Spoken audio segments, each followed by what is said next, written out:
Good morning, General Robin. Hi, good morning, sir. How are you? Oh, well, thanks, sir. It's good to hear your voice. Would you like to share the screen and see if it's working from your side? Okay, let me quickly check that I got a message now that that the system can't detect my speaker. So I was a bit worried, but Hmm. obviously that was a mistake. It's working. Let me quickly get my screen. If you just give me a second. It looks like a war room here in my study. I've got so many screens around me. Uh, Sure. Come on, you go up there. Share screen one.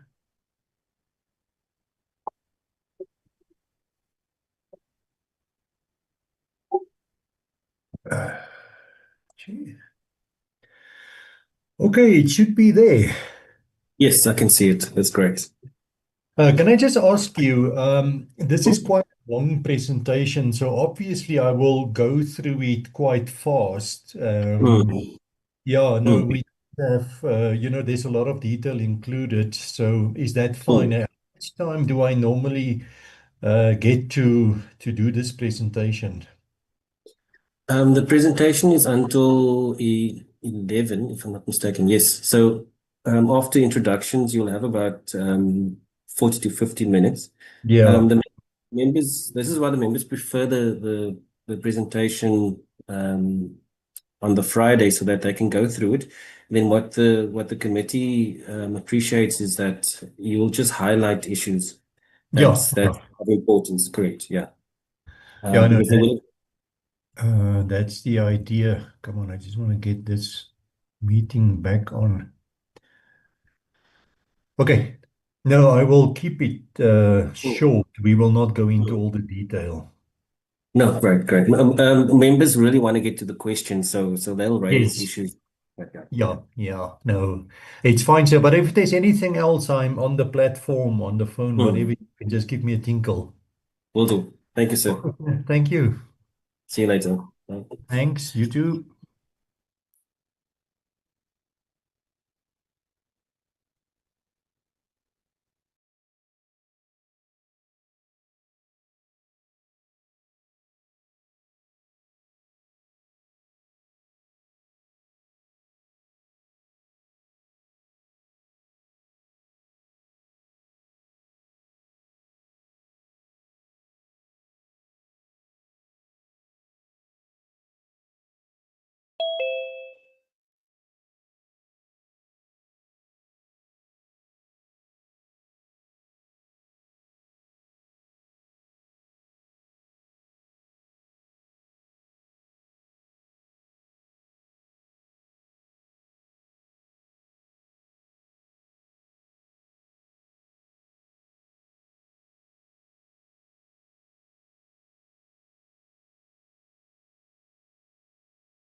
Morning, Chair. Morning, Dash. Am I audible and can you see me? Yes, Chair. I can see you. And you're audible. Okay. Thank you. Ash, I came down with the flu. So, but I tried to be on duty because today we'll be having question sessions for the Deputy President. So, Okay. you rather be inside than be on the air Yes. due Yes. to connectivity. Yeah. So we thank God that I'm here. Yeah. Just indicate when members are all here so that we Will can do. start with our meeting. We have a long day for today. And you would know our members, they're traveling around 12:30. So at least by then, we must be able to be about to adjourn so that they are able to join the 2:00 setting. Not a problem, Chair. Thank you. Right. No, thank you, ma'am.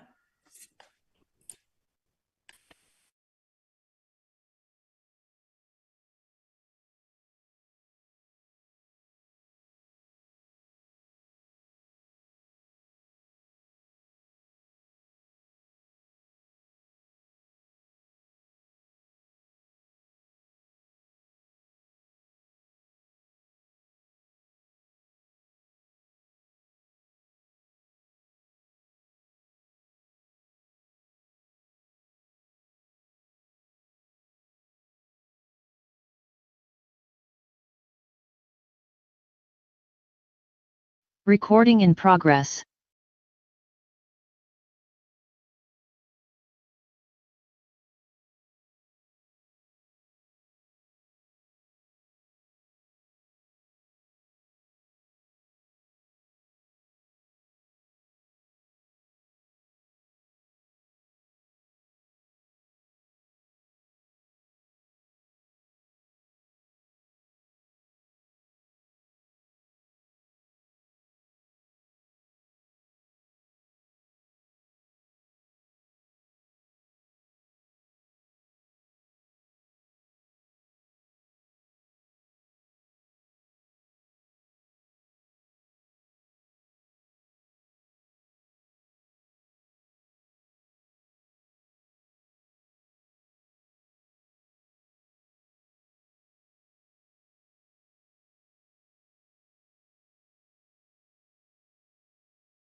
Good morning, colleagues and honorable members.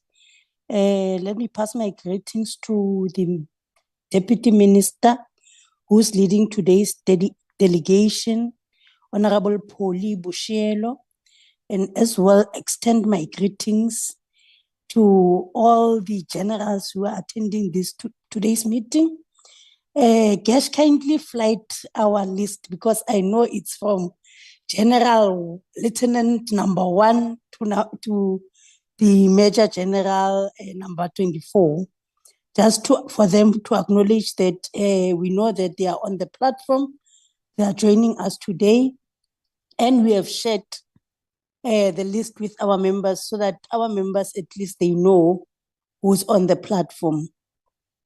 From my side, members, I would want to indicate that we have all provinces under the NCOP. We have Honorable Billy Mzamo from KZN as the whip, and as well Honorable Nonkonyani from Eastern Cape, the whip, and as well representing the ANC, Honorable Billy is representing the DA. And we have Honorable Pitso Nowe from Free State representing the ANC. And we have Honorable Midupi representing Northwest ANC. And Honorable Mukaye representing Northern Cape DA. And Honorable Zulu representing MKP from Mpumalanga. Honorable Kherik representing EFF from Western Cape. And Honorable Godza representing the DA from Western Cape, and Honorable Njobeni representing the EFF from Eastern Cape. And myself, I would, colleagues, pardon me, I would like to switch off my video because I have a bad flu. And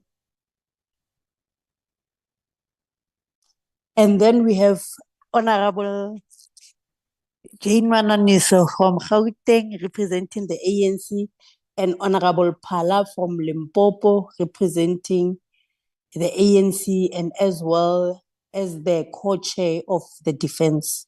So we are members from the side of the NCOP. I know some of you members from the department, you all know us physically. I know members, they don't know some of the generals who have joined us today here.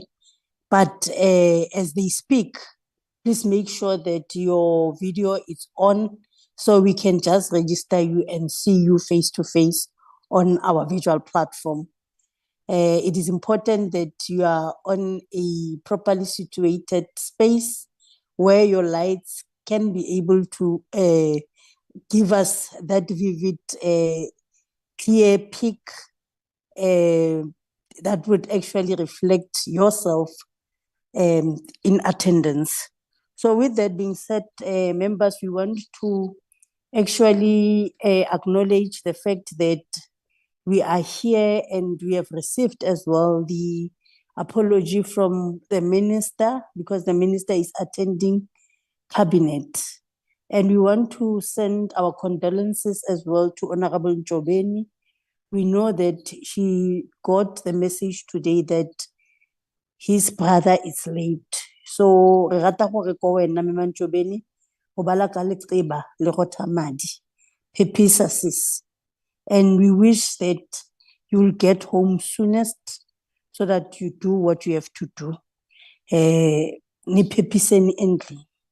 So with that being said, honorable members, I would like to officially open this meeting, and I would like us to observe the moment of silence for Honorable Zamangobo of the MKP, because we all know that it was announced that she has passed on. And I want to remind members that just here in the NCOP, as you get inside, there's a book where you can record your message for the family. So as you come today late, please make sure that you visit that desk and send your message of condolences to the family.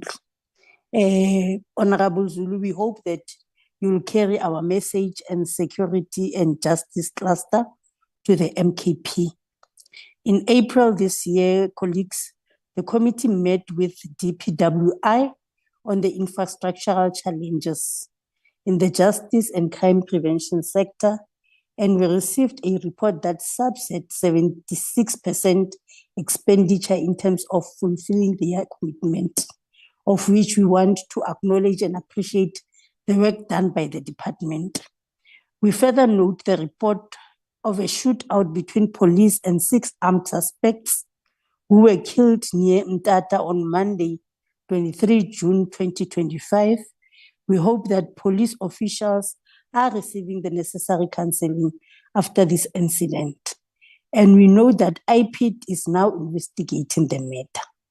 We commend SAPS for hosting the 2025 Policing Summit held in Ekurhuleni on 8 April 2025. We note that SAPS is consolidating those resolutions into practical time-bound deliverables. We wish will lead to reduced incidents of crime in all provinces. We know that the department has progressively adjusted its performance targets after receiving input from the Portfolio Committee on Police. One of these is the target for the detection rate of murder. This indeed is commendable, that the department is listening and learning.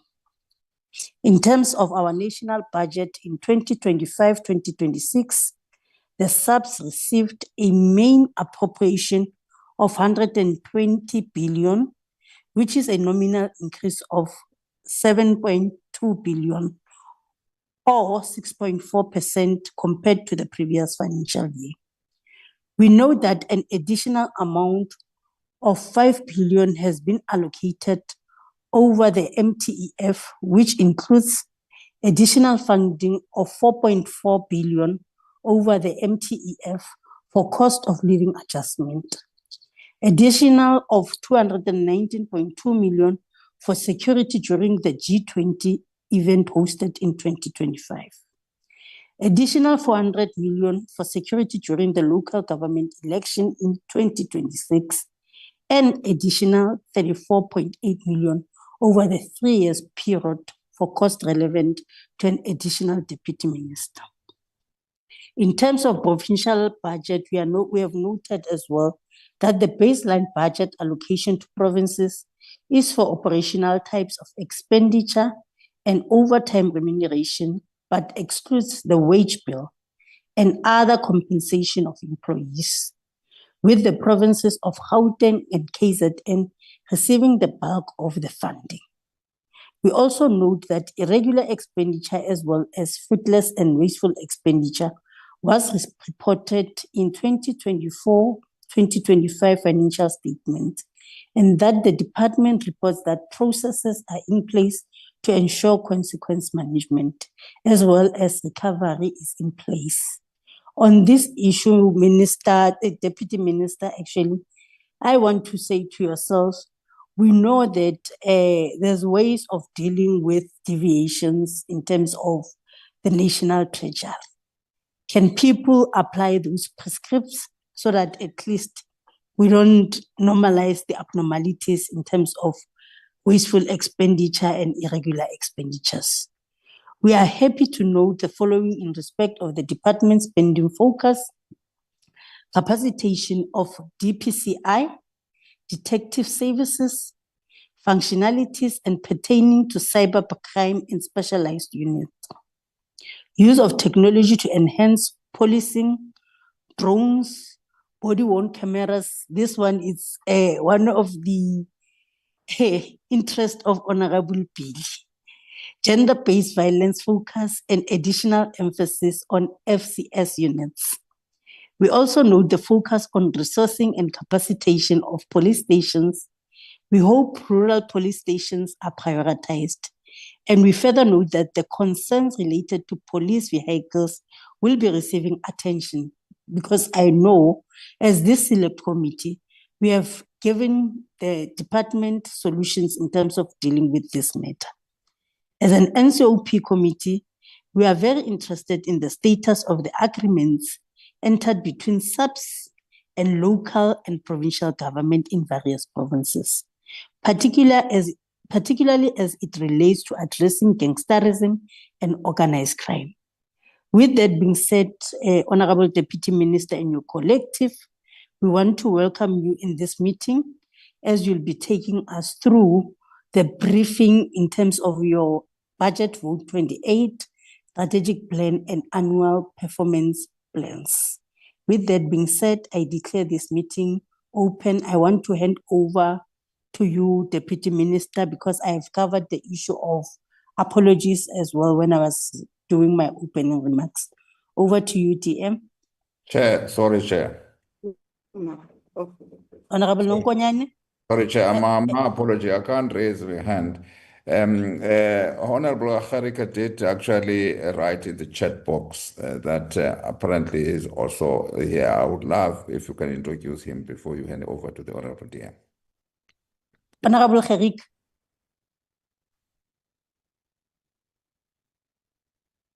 Honorable Whip. Chairperson, good morning. Colleagues, good morning.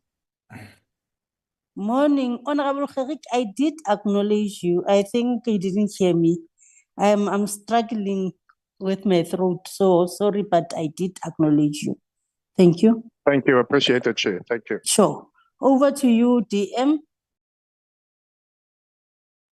Thank you very much. Good morning to you, Chair, and good morning to honorable members on the call, and then also to our officials. Honorable Chair, I'm also heading or leading the NCOP. All the provincial commissioners from our 9 provinces are here, including the one from head office as led by our National Commissioner, General Masemola. So we all represent all the provinces today in this meeting. And thanks for the opportunity you have given us to come and account. It is your responsibility to make sure that we account and we do what you are supposed to do. I have noted the concerns, Chair.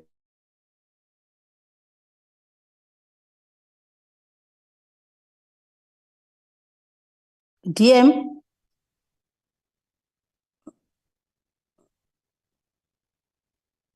We are losing you, or I'm not sure if it's my side. All of us, Chair. Okay. Just kindly check with the DM in terms of what is happening. Will do, Chair. Okay. Thank you very much, Chair. Sorry, DM. Can you start Yes. because we have lost you? Switch off your video. At least we can see that you are in order. All right, I'm just saying, I'm not going to waste time. I've noted the consent that the Chair you have raised, the deviation and others will work on them. And I said also, I'm leading the NCOP team from SAPS. All the provincial commissioners from our 9 provinces are here in the meeting, and all other from the head office. And our team is led by the National Commissioner, General Masemola. DM Matali is not here with us, as you know, that Wednesday is our portfolio committee. So we have divided ourselves. The minister is attending the cabinet. DM Matali is attending the portfolio. I am leading the select committee. So with your permission, Chairperson, can I ask the National Commissioner, General Masemola, to take us through? He'll be able to call whoever to come and then take us through the presentation on the briefing of the APP and also the strategic plan. And then thereafter, we can be able to take questions that may come, because I'm also looking at the time that we had to be in the sitting today. Thank you very much, Chair. Thank you, DM. Over to you, General Masemola. Morning, Honorable Chairperson and members, the Deputy Minister, Dr. Ushielo, and all generals and provincial commissioners on the platform. Thanks, Chairperson. As a start, you have seen yesterday with the view to fight crime at our schools, the Minister of Police and the Minister of Basic Education signed a collaborative agreement with a view to fight the violence at the schools. You Chair commented about the shooting at the R61 in the Eastern Cape, where our police members were involved. You speak about that. Our search and rescue teams are still continuing in the Eastern Cape with the search and recovery. Up to so far, we have recovered 100 bodies. That is with the assistance of SANDF that have joined us in the search for more bodies. And with regard to operations, we are still continuing. Operation Valamgodi is still continuing. Operation Shanela is also continuing. We have arrested 13,901 suspects since the beginning of the financial year, and also for various other crimes, we arrested quite a number of people, chairperson, and we are investigating various cases, including the case of the Vice Chancellor of Walter Sisulu University, which happened a few days ago. We are on top of that investigation, and we also acknowledge the recovery of firearms in the province of Eastern Cape, where we found 10 rifles past week. And of course, we lastly also in the Cape Flats, our anti-gang unit recovered drugs worth 18 million on the 11th of June. And at the OR Tambo, we arrested also suspects for bringing contraband into the country. Now, getting to introduce our strategic plan for the 2025 and 2030, the annual performance plan for the Vote 28 chairperson for 2025-2026. Our APP consists of 5 programs. Program 1 is administration. Program 2 is the visible policing program, which takes about 52% of the budget, that is of the 120,000.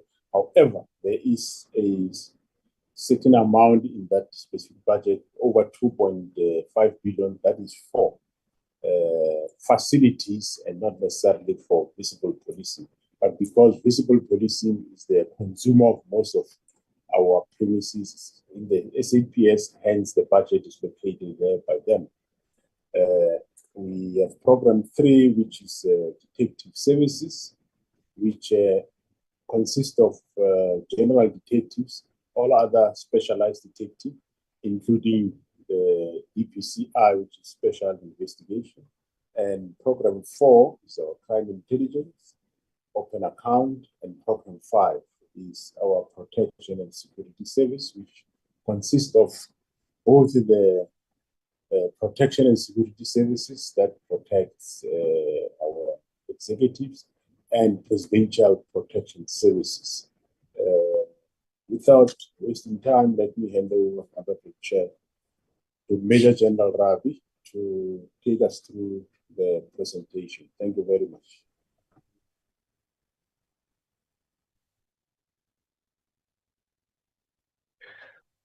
Good morning, Honourable Chairperson, Honourable Members of the Committee, our Honourable Minister, and the National Commissioner and the Senior Management of the South African Police Service. Honourable Chairperson, as the National Commissioner indicated, the focus of the presentation will be starting with just giving some background in terms of the planning processes, and then we will touch on the content of our strategic plan for the 5-year period. I will then at a point hand over to General Dampane, the CFO, that is going to deal with the expenditure. And then I will continue with the specific focuses of the 25-26 financial year per the programs that the National Commissioner explained. We will also then touch on the enabling factors that the Minister has introduced, and we will end in the presentation responding to certain matters that the committee requested us to report on. Chairperson, as far as the background is concerned, just to highlight to the committee that we have basically 3 plans in the department. that we use for various purposes. The SAP strategic plan covers the 5-year period from 25 to 2030, and it includes the measures that we as a department will be focusing on over the 5-year period with a more strategic focus.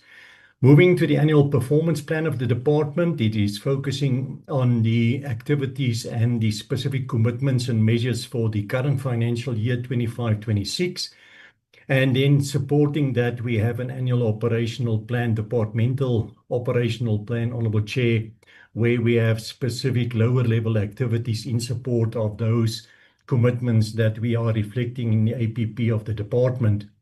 Just to indicate, Chairperson, to the committee that in our planning processes, there are various sources that we have to take into consideration to compile the strategic and annual operational plan for the department. The primary document is the medium-term development plan of government that stretches over the 5-year period of the current administration. We have to take into consideration the State of the Nation address and the specific policing priorities included in that. We do consider the minister's priorities as well as the requirements that are stipulated in the recently introduced National Policing Policy.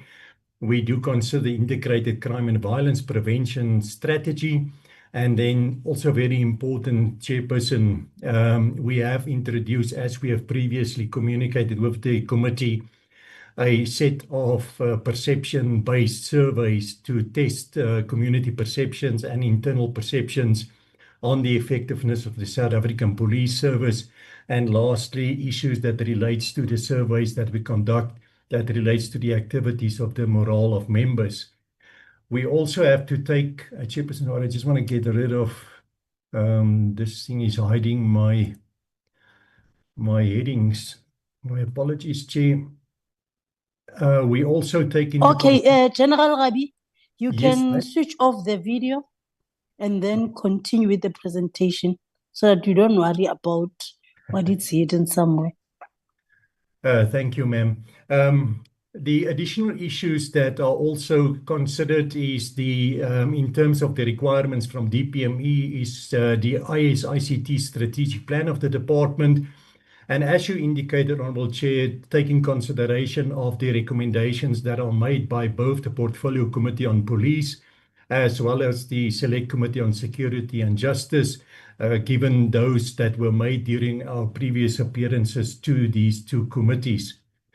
Chairperson, the next slide on 6, we just highlight the specific priorities that are included in the medium-term development plan of the country that identify specific issues that we have to focus on. That includes the capacitation of the hawks, how we respond to corruption, accountability and consequence management, then priority crimes, including gang violence, CITs, and the construction mafia, the implementation of evidence-based policing, and the use of specific types of technology to assist the department, working with communities and ensuring that there are safe channels for reporting, border management, the National Strategic Plan on GBV, the recommendations from the Financial Action Task Force, as well as specific crimes that relates to infrastructure-related issues. In terms of the requirements that are stipulated in the medium-term development, we are linked to the criminal justice system, the improvement of the criminal justice system, effective border security, ensuring a secured cyber space, increasing safety in communities, particularly women and children, and then the specific offences that have been identified, which includes that I've already referred to, violent crime, the adoption of a multidisciplinary approach in terms of addressing crime, money laundering, and strengthening protection of whistleblowers. Chairperson, we continue to work with, sorry, Chairperson, I'm struggling with this. I can't get this. Let me just get rid of this. It is blocking my titles and I can't get rid of it. There it is. It's gone. Thank you, ma'am. We have also, in terms of the SONA priorities that are linked to policing, taking into consideration organized crime, the partnerships that you've referred to that we have signed with metropolitan municipalities, the implementation of Operation Chanela 2 that the National Commissioner already touched on. Then also gun-related crime that talks to the reduction of gun-related crime and the availability of crime in the illicit market, the expansion and capacitation of our detective service environment, implementation of specific technologies to improve policing, and then a holistic approach to address violence that is perpetrated against women. The ministerial priorities in brief, Honourable Chairperson, includes the capacitation of the crime intelligence environment, the amendment of the relevant legislation and key policies that has got an impact on the activities of the department, the addressing of high levels of violent crime and gender-based violence, the improvement of control of firearms in the country, police safety, professionalization of the South African Police Service, enhancing the SAP's capability in terms of training and capacitating police stations, modernization of the South African Police Service through the introduction of technology and building sustainable partnerships. Chairperson, the National Policing Policy has recently been approved by Cabinet, and it rests on 4 pillars that talks to professionalization of the police and quality policing, effective and efficient service delivery, active public and community in policing, and strong and ethical leadership and governance in the department. As a department, we are currently in a process of unpacking the requirements that are associated with the National Policing Policy to include it in our planning processes. Chairperson, although we did not have the opportunity prior to present the APP to the committee, we have been given an opportunity by the Deputy President to reconsider our APP and to revise the commitments and targets in both the strategic plan and the APP of the department, and we've gone through that process to look at what are the specific commitments that are reflected in the documents that can be adjusted based on the final budget allocation that was made to the department. As far as the amendments to the APP and the strat plan is concerned, we went through a process to redistribute all our planning documents and to consult internally in the department again, and then also to consider the comments that were made by the Portfolio Committee on Police with regard to the targets that we've set.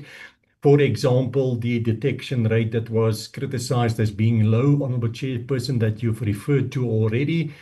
And the main activity was the fact that when we were granted the opportunity, Honourable Chairperson, to revisit our plans, is that we had then actual performance information available. The previous document, as you know, given the fact that we are compiling it in the last quarter of the previous financial year, was based on estimated performance. And we were then, as a department, able to adjust the actual performance that we reflect in our documents based on the actual performance that was then available during the retabling process. No amendments, Chairperson. When we touch on the strategic plan of the department, one will note that it's primarily perception-based, so there was no amendments made. The targets and commitments were adequately covered in line with the allocated budgets. And then as far as the APP is concerned, we adjusted some of the targets, which I will touch on as we go through the document specifically. Going into the strategic plan of the department, Honourable Chairperson, for the period 25 to 2030, just firstly to indicate, although I will not go to the detail of every slide, just to indicate to the committee that in our presentation, we illustrate the links to the various documents. So where we reflect the commitments on the slide, one will see, for instance, as an example, the medium-term development plan links will be indicated in red. The links to the sauna will be indicated in blue. The links to the ICVPS will be indicated in green, and it continues like that. It is just in an effort to illustrate to the committee that we take into consideration the relevant documents and where they link to our planning process. The impact statement that we adopted as a department is a safe and secure environment that is conducive for social stability and economic growth, supporting a better life for all. Our plan is made up of 3 main outcomes that is aligned with the medium-term development plan that includes increased safety in communities, particularly women and children, the combating of priority offences that includes economic crime, organised crime, corruption, and the strengthening and modernisation of the South African Police Service. And associated with that, Chairperson, I will just quickly run through that on this slide so that I don't have to repeat it. The sub-outcomes are highlighted in the blocks. For instance, under outcome 1, the evidence-based policing, the implementation of a data-driven approach to targeting violent crime, the partnerships and working with communities, the implementation of the strategic plan on gender-based violence under the first output. In the second output, the sub-outcomes relates to priority crimes like gang violence, CITs, infrastructure-related crime, anti-money laundering efforts and whistleblower protection. And then the last portion talks to the building of capacity for the law enforcement, and that includes both the SAPs and the Hawks, and strengthening accountability and consequence management in the department. So what I've just indicated, Chairperson, is then illustrated on slide 17. I'm also not going, with your blessing, not through the detail on this specific slide because it just highlights the specific outcomes that we have included in the strat plan. On the first outcome, the sub-outcome talks to consultative approach to policing, data-driven approach to violent crime, etc., as I've already indicated in the previous slides. So the little flags on the right-hand side of each of the columns indicates the specific sub-outcomes that is informing our planning process.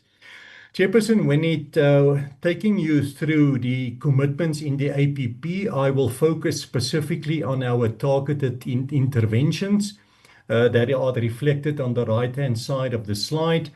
In terms of increasing safety in communities, we will be targeting through our surveys and testing community perceptions, the general experience with the South African Police Service, where we are targeting an improvement to 50 to 60% satisfaction index. Our police confidence and trust index, we are targeting an improvement from 43.82% to between 50 and 60%. The CPF efficiency and satisfaction index, we are targeting a target of 70 to 80% from the baseline of 61.05%. Feelings of safety in communities, we are targeting also 50 to 60% relevant to a baseline of 34.9%. The police visibility index, we are targeting 50 to 60% from a current 46.61%. SAP's involvement in efficiency and dealing with community crime, we are targeting also 60 to 70% from a baseline of 50.27%. And then the impact evaluations that are conducted in terms of specific crime operations, we are targeting 2 per annum. Continuing on the next one that relates to women's their feelings of safety as far as women is concerned, we are targeting between 85 to 90% from a baseline of 81%. The general experience of women with the SAPs, we are targeting 50 to 60% from a baseline of 31%. GBV-related service complaints, Chairperson, those must be dealt with within 14 working days, and our target is 85% of the complaints received within the 14 working days. And then when it comes to our ports of entry, we are targeting the profiling or the profiled conveyances that have been searched at ports of entry, and this is based on previous performance. And that comprise the total target is 31,000 per annum, and it comprise 13,500 vehicles, 8,800 cargoes, and 8,600 containers annually. The formal inquiries that relates to crowd management that was inadequately dealt with, we are targeting a target of 0, because the intention is that all interventions should be constitutionally ground and not leading to inquiries. Security breaches, obviously, Chairperson, there we will target 0. Organized crime investigations, we are now moving to the priority offences. 70% that are successfully investigated by DPCI annually. The percentage of identified organized criminal groups that are neutralized with arrest, we are targeting 70% of those identified. The percentage of serious money laundering investigations successfully investigated. This is a new indicator, Chairperson, and we are targeting 30% per annum on those that are investigated by the DPCI. Our trial-ready case dockets for serious corruption, we are targeting 72%. Then public perceptions on members' involvement in corruption. This is part of the surveys that we have previously referred to. And Chairperson, this one specifically, when we conduct a new round of surveys, we are going to include this specific indicator, and we still have to make sure that we then determine the baseline during the conducting of those surveys. The serious commercial related crimes trial ready rate, we are targeting 65%. Then when it comes to the strengthening of the South African Police Service, the capability building, the staffing levels, we are targeting to maintain that, Chairperson, at 187,878, noting that that is still significantly lower than what the staffing levels of the department was prior to the introduction of budget cuts. The well-being of employees index, that is an internal survey. We have a baseline of 52.9%. We are targeting 60 to 70%. The achievement of our ICT deliverables that is reflected in our strategy, the target is that 70% of those deliverables included to be achieved. The same applies to the systems. That is also a new indicator that is also applicable to the previous one. And there we are including a target of 70%. The end user perceptions on the value add of crime intelligence, that's an internal survey on perceptions of the effectiveness of intelligence products. We're working from a baseline of 66% to 70 to 75%. And the number of severe threats that have been neutralized, Chairperson, we are targeting 85, as it is indicated there, based on the performance of the previous financial years. The the police conduct satisfaction index, we are targeting 60 to 70% from a baseline of 50.58%. The SAPS values index, that is the extent to which our members comply to the values of the department. We are targeting 50 to 60% from a baseline of 47.27%. And then the audit opinion on the SAPS annual predetermined objectives and financial statements. We are targeting unqualified opinion on the financial statements, as well as a clean audit opinion on the predetermined performance information of the department. The percentage of employees in prioritized positions that are vetted according to the minimum security standards, there we are targeting 100% of those to be indicated or to be vetted appropriately. Chairperson, Honourable Chairperson, with your permission, I will then hand over to General Dimpane that will take us through the budget portion, and I will then return with the APP. Thank you, ma'am. Thank you, General Rabi. You can hand over to the General. Good morning to the chairperson of the committee, members of the committee, the Deputy Minister, Dr. Bushielo, National Commissioner of Police, SAPS leadership, all protocols observed. Can we see you first, then you can switch off your video. Thank you. Thank you, Chair. I will then take the committee through the estimates of national expenditure for 2025. Chair, in the next slide, we're just giving a bit of background to indicate that according to National Treasury directives, the E&E contains the 25-26 amounts to be appropriated for Vote 28, that is police.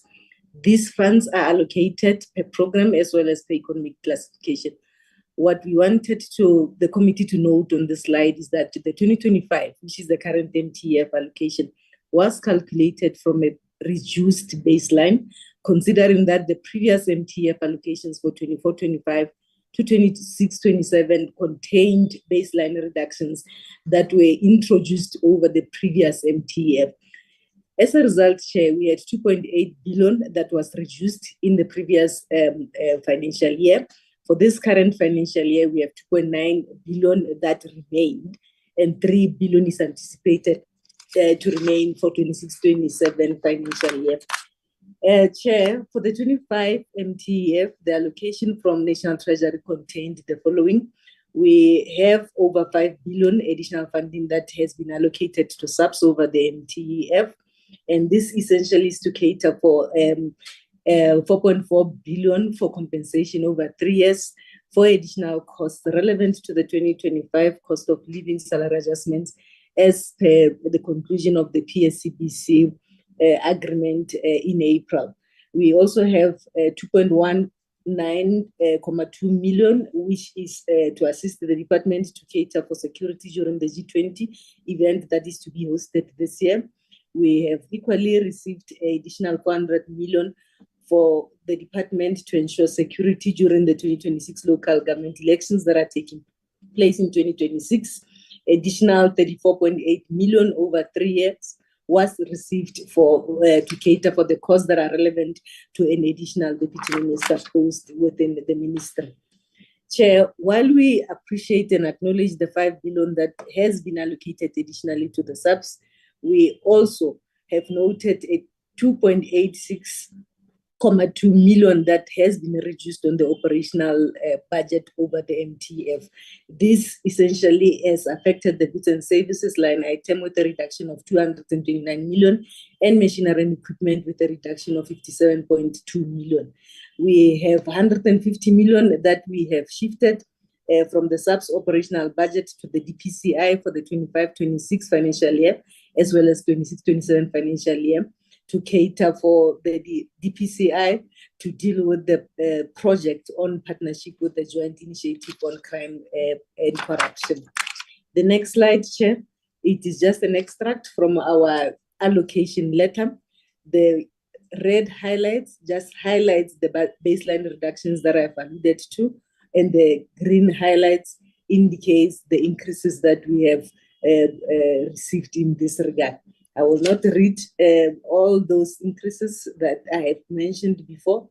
2025 MTF allocation, Chair, we are receiving 120.8 billion with 126.6 billion in the second year and 131.9 billion in the outer year. The next slide indicates the 2025 MTF baseline spending trends. We are indicating that an average annual growth of 5.1% is to realize over the MTF. The next slide, Chair, will then indicate the financial programs breakdown in terms of this 120.8 billion, and I will only focus on the 25-26 financial year. This is in line with programs. Programs reflect broad purpose and functions on which funds are expended. The slide also indicates the average growth as well as the weights within the total budget. Administration, which is our program for, is receiving 23.1 billion, Chair, for the 25-26 financial year, with visible policing receiving 64.3 billion for the 25-26 financial year. Visible policing's average size within the total budget is 53.3%. The detective services, our program 3 is receiving over 24 billion, Chair, with crime intelligence, our program 4, being allocated over 5 billion for the 25-26 financial year. Protection and security services is receiving 4.3 billion for the 25-26 financial year, with an average size within the total budget at 3.6%. The average growth rate per program is driven mostly by increased compensation of employee agreements, as well as special events that are charged at program 2. The next slide indicates the allocation per economic classification. These are items that represent goods and services to pursue purposes and functions.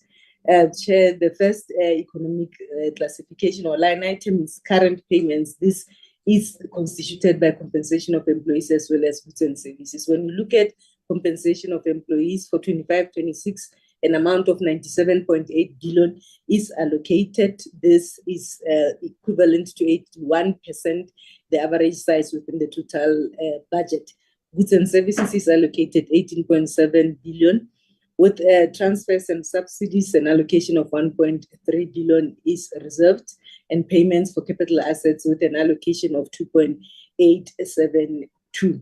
The 2.872 is your buildings and other fixed structures, allocation of 670 million, with machinery and equipment being allocated 2.1 billion. Average growth rate on machinery and equipment share was affected by the previous MTF's substantially reduced operational funding, as I have indicated.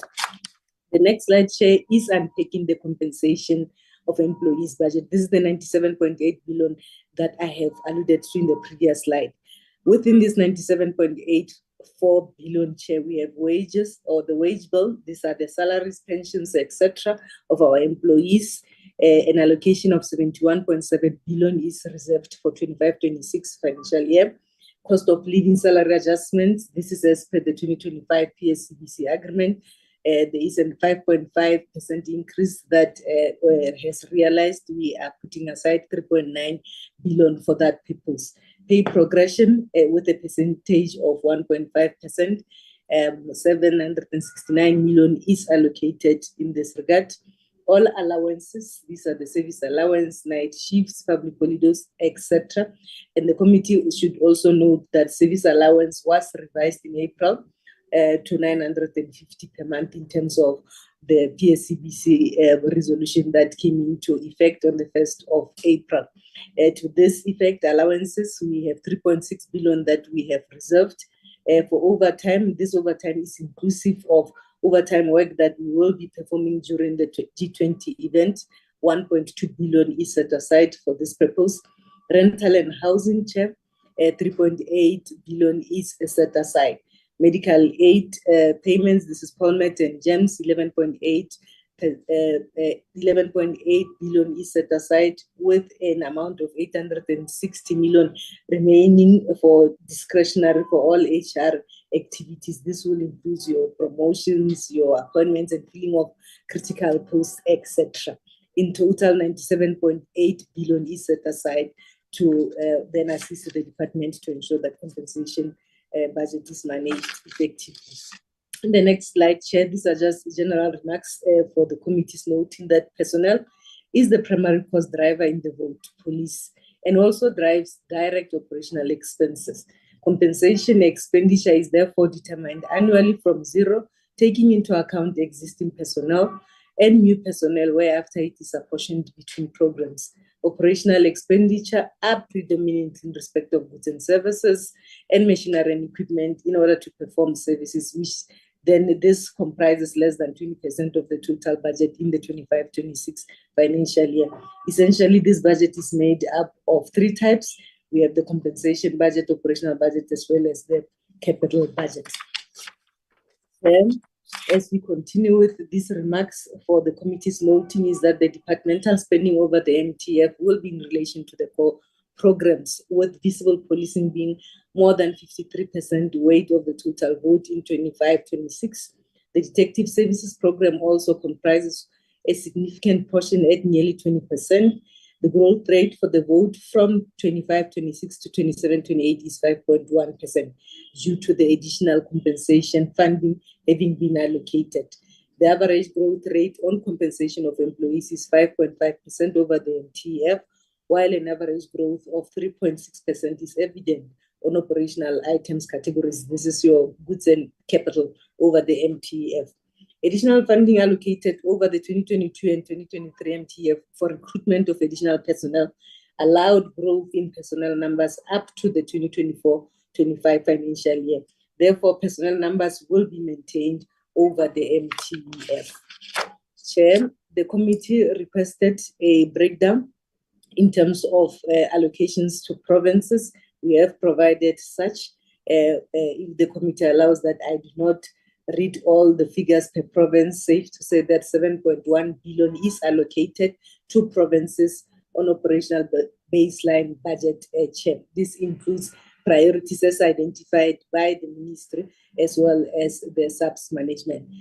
Chair, additional funding for prioritized functions, that is high crime stations, safety at police stations, GBVF and FCS unit capacitation, issues of backhaul samples, collection kits, and community policing forums activities and tools of trade at garages, overtime and repairs and buildings are included in this allocation that is submitted or given to provinces. The baseline budget allocation to provinces are for operational types of expenditure and overtime remuneration, but exclude the wage bill and other compensation of employees. You will then note, Chair, on the last column that we have just flagged a 67.8 billion that indicates that as you put together all allocation to provinces, including the wage bill, then you have a 67.8 billion that realizes as expenditure allocated to provinces. Over the last couple of years, emphasis was placed on maximum allocation of financial resources to provinces within the boundaries of the funding framework. Therefore, frontline services are prioritized and an equitable share of financial resources are determined in terms of personnel numbers, whereby larger provinces with more employees will also receive a larger portion of the budget to finance running costs such as your fuel, your fleet services in this regard. Funding for additional priorities are determined each year and may differ year on year. Provinces are currently in the process, Chair, of apportioning the budget between the police stations and units, and this exercise is expected to be concluded by all provinces by 31 July 2025. National competencies with provincial footprint also receives a separate allocation. That is your DPCI. We do have these offices in our provinces, your forensic services, criminal records and crimes management, crime intelligence, public order policing, border security, information technology and facilities, etc. They receive a separate allocation. There is specific information that the committee requested that we would like to report as follows, Chair. Provinces with the highest incidence of reported crime have been prioritized in terms of the allocation of baseline budgets. As a result of previous MTF baseline decreases in the vote, reprioritization was performed, specifically targeting or reducing national competencies in order to allow for an increase on provincial budgets allocation. We also looked, Chair, the top 30 plus 5 high contact crime stations in the country have been prioritized in terms of resources. This includes the budget allocation. Each province also identifies high crime stations and prioritize these stations. Notwithstanding the above prioritization, Chair, additional funding for prominent environments has also been allocated to provinces. This is priorities such as the family violence, child protection and sexual offences units, gender-based violence, safety at police stations, etc. Allocation in respect of the GBVF action plan, including the resourcing of FCS units, Chair, and national provinces, we are indicating that similar as to previous financial year, an additional amount was allocated to provinces for the specific purpose of funding the implementation of the SAPS gender-based violence and sexual offences action plan, as well as to resource and strengthen the FCS units. The department is anticipating to spend around 1.6 billion on baseline activities related to the resourcing of FCS units, and in response to GBVF matters. Chair, 1.5 billion on FCS units. This is for human and other resources. This includes operational expenses. We have also set aside 40 million on youth, crime and vulnerable groups, including awareness campaigns. In addition to the above, an additional 50 million has been set aside or given to provinces to prioritize the GBVF response and the strengthening of FCS units. Chair, in the next slide, we were asked a question to indicate the SAPS litigation in respect of civil claims and court action brought by SAPS members. Chair, we are indicating that it is estimated that claims to the value of approximately 430 million will be paid when received from the state attorney's fees in the 25-26 financial year for litigation action on behalf of SAPS. For both civil claims and court action that may be brought about by SAPS members who are normally challenging issues such as dismissals, disciplinary actions, charges, etc. The other specific matter, Chair, that the committee wanted to know is whether the department's 2025 financial statement showed any material losses through criminal conduct and any unauthorized, irregular, and fruitless and wasteful expenditure that occurred during the financial year, and whether any criminal or disciplinary steps were taken as a result of such losses. Chair, our feedback is that the department's 24-25 financial statements are currently being audited at present, of which finalization is expected by the 31st of July 2025. We did not incur any unauthorized expenditure, Chair. During the 24-25 financial year, the department spent 100%, even though irregular expenditure as well as fruitless and wasteful expenditure was reported during that financial year in the financial statement. Processes are in place to ensure that there is consequence management as well as recovery where it is possible. If the category of irregular expenditure is considered, it reflects the incurrence of expenditure by members countrywide, mainly where procurement prescripts were not followed or complied with. The department did, however, receive goods or services. In such instances, reported a due process of investigation, determination of responsibility, and a consideration of disciplinary steps are then considered. In terms of disciplinary steps being taken, Chair, the following is at present recorded to be reported in the 24-25 annual report. In terms of irregular expenditure, we had a written warning, corrective counseling that has been given to members, other irregular expenditure cases that are still under investigation and liability determination is awaited. In terms of the cumulative cases of fruitless and wasteful expenditure, Chair, 2 final written warnings were issued, 12 written warnings were issued, 10 verbal warnings, and 8 corrective counseling actions were issued.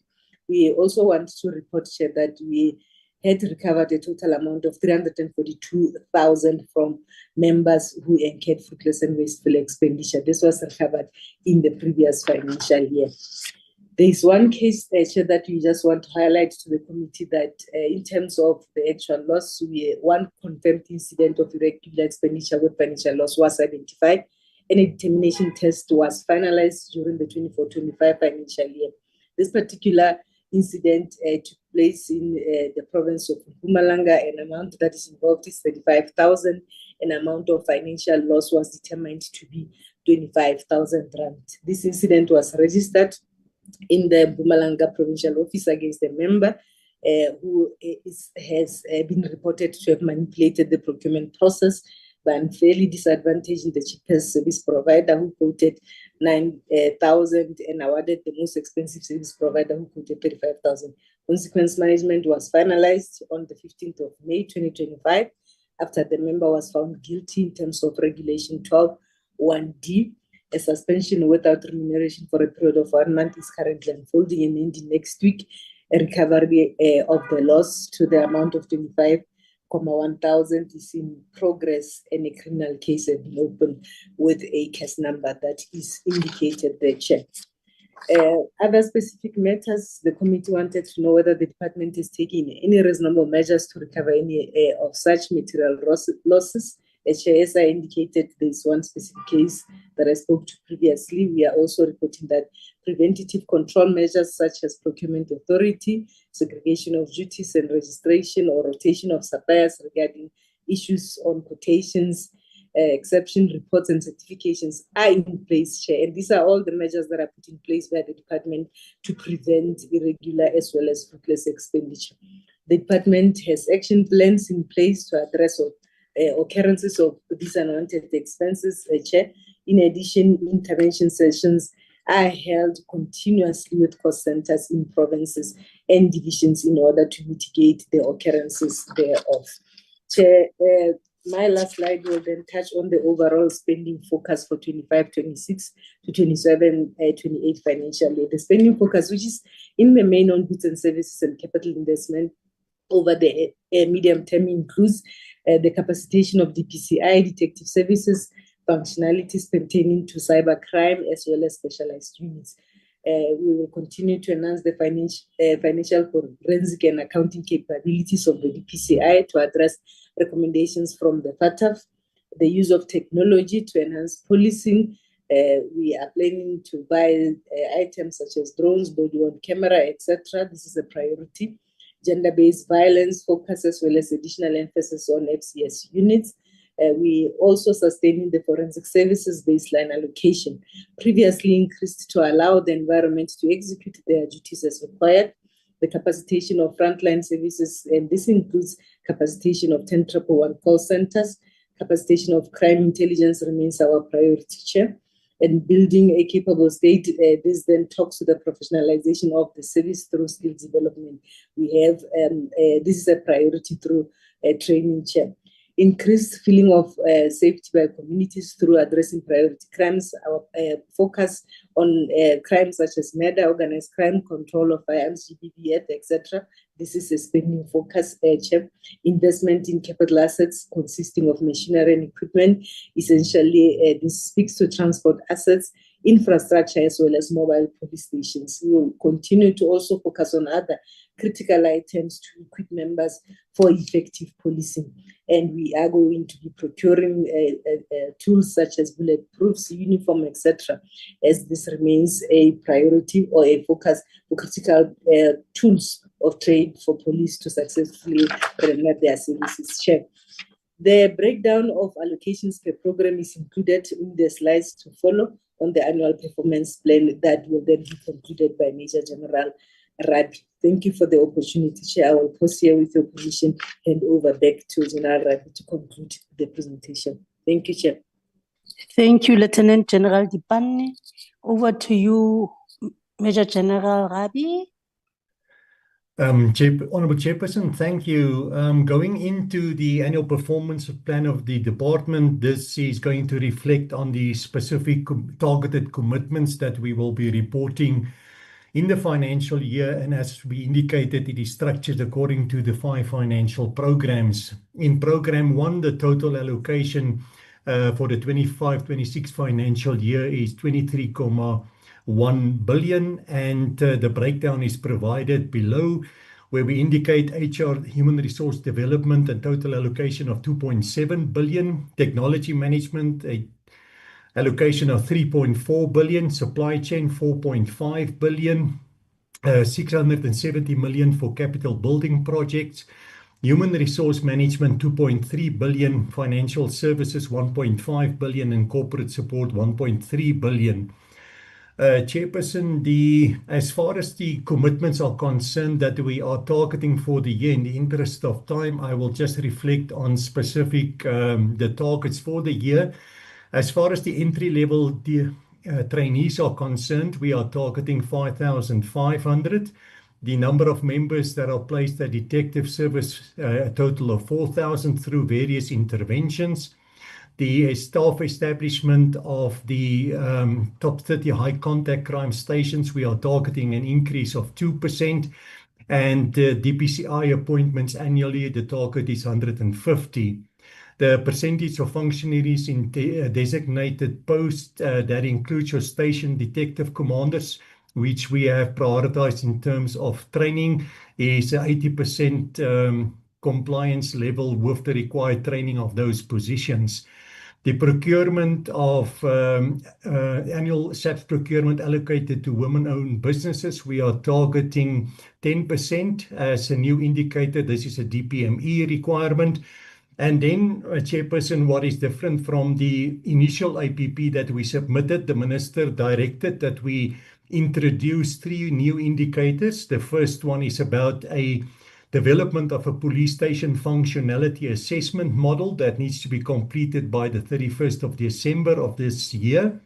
Then the concluding of 2 impact studies. The first one is on SAP's Business Against Crime projects, that this study be completed by the end of the financial year, and also an impact study that needs to be conducted on the cooperation agreements that we have signed with the metros with a targeted date of 31 December 2025.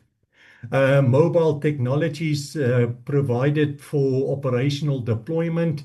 We are targeting 100 body-worn cameras, 100 dashboard cameras, and 17 drones. And the police stations where we have implemented the integrated persons management system, we are targeting the 92. And then the national network communication infrastructure modernized, we are targeting 93 wide area network sites. As far as new police stations are established, a total of brick and mortar 3, park home 6, mobile contact points that we have procured the chassis and converted them, a total of 15.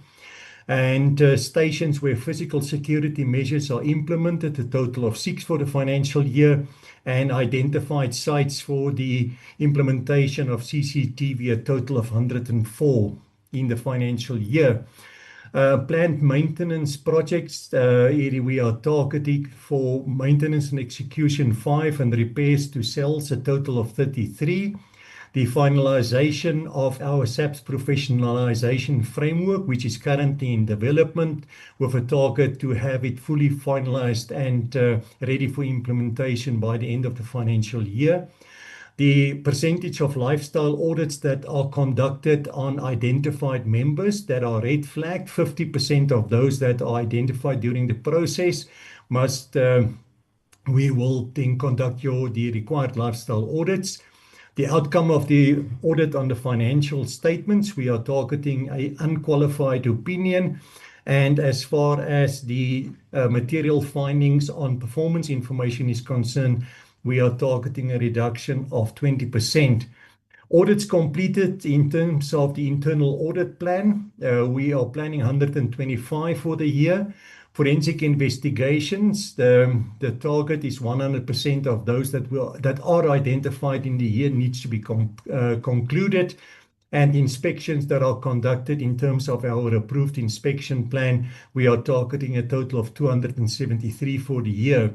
Firearm losses, this was adjusted according to the actual performance information, Honourable Chair, and we are targeting a reduction of 10%. And then the date of completion of the respective releases of the firearm control management system, we are planning to conclude on release 3 and 4 by the 31st of March 2026. The reported allegations of corruption that resulted in initiation of disciplinary hearings, 90% of those that are identified in the year to be investigated in terms of disciplinary processes. Chairperson, the reason why it's not 100% is some of these matters might roll over into the next financial year and might not be concluded by the time that we report. Moving to Program 2, Visible Policing, the total allocation for the 25-26 financial year amounts to 64.3 billion. And the distribution is just to note that, as General Timpane indicated, that this is the program with the highest weight in terms of the allocation. And they've also received additional money for the G20 event. The distribution in respect of the different business units, crime prevention, 42.1 billion. Rail Police, 1.3 billion. K9, 1.01 billion. Mounted Police, 183 million. Youth and Children Vulnerable Group Outreach is 43 million. Flying Squad, 1.5 billion. and detained persons a total of 390 million. Our border security and ports of entry, 2.6 billion. Our specialized capabilities, the Special Task Force, 83 million. The NIU, 890 million. Tactical response teams, 633 million, and public order policing, 4.3 billion. Facilities to provide for municipal services, 1.6 billion. Leases, also 1.6 billion. And accommodation charges for state-owned facilities, 1.9 billion. Chairperson, focusing on specific targeted outcomes, the CPF self-assessment rating. We are targeting, this is a pilot project, that 50 CPF per quarter that needs to conduct a self-assessment in terms of their functionality. The implementation of national and provincial imbizos, a total of 20 national and 180 provincial, that represents 20 per province. The number of schools where we have implemented the school safety program for the year, we are targeting 250 new ones. The recovery of illegal firearms, that has also been adjusted upwards, Chairperson. We initially targeted 1%, we are now targeting 5%. In terms of actual numbers, we are talking about 669 recoveries of firearms, 6,691. For SAP's own firearms that we are recovering, we are targeting a 10% increase to 268. And then the processing of firearm licenses, we want to maintain a target of 90% of processing those within 120 working days. And then the maintenance of the 10111 command center handle ratio of calls. This is a new indicator. And so we are implementing in this financial year with a target that 80% of all calls received must be processed within the protocols that are applicable. And the decreases in reported incidents of contact crime. Chairperson, that target, if I'm correct, you made reference to that. We have increased the target to reflect a decrease of 25%. And that same commitment was then also applied to the detection, the murder rate itself, that is expressed as a ratio relevant to the population. So if the 25% reduction is applied, the targeted ratio is then 30.02 per 100,000 of the population. The status, the ICVPS, we have a specific plan that deals with the implementation of the ICVPS that requires quarterly reporting.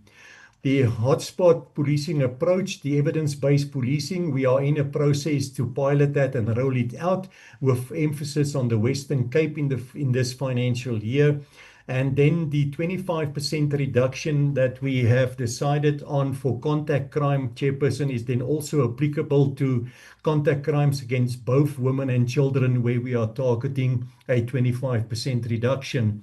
Extortion cases, Honourable Chair, you will note that we are targeting an increase of 10%, which might be strange.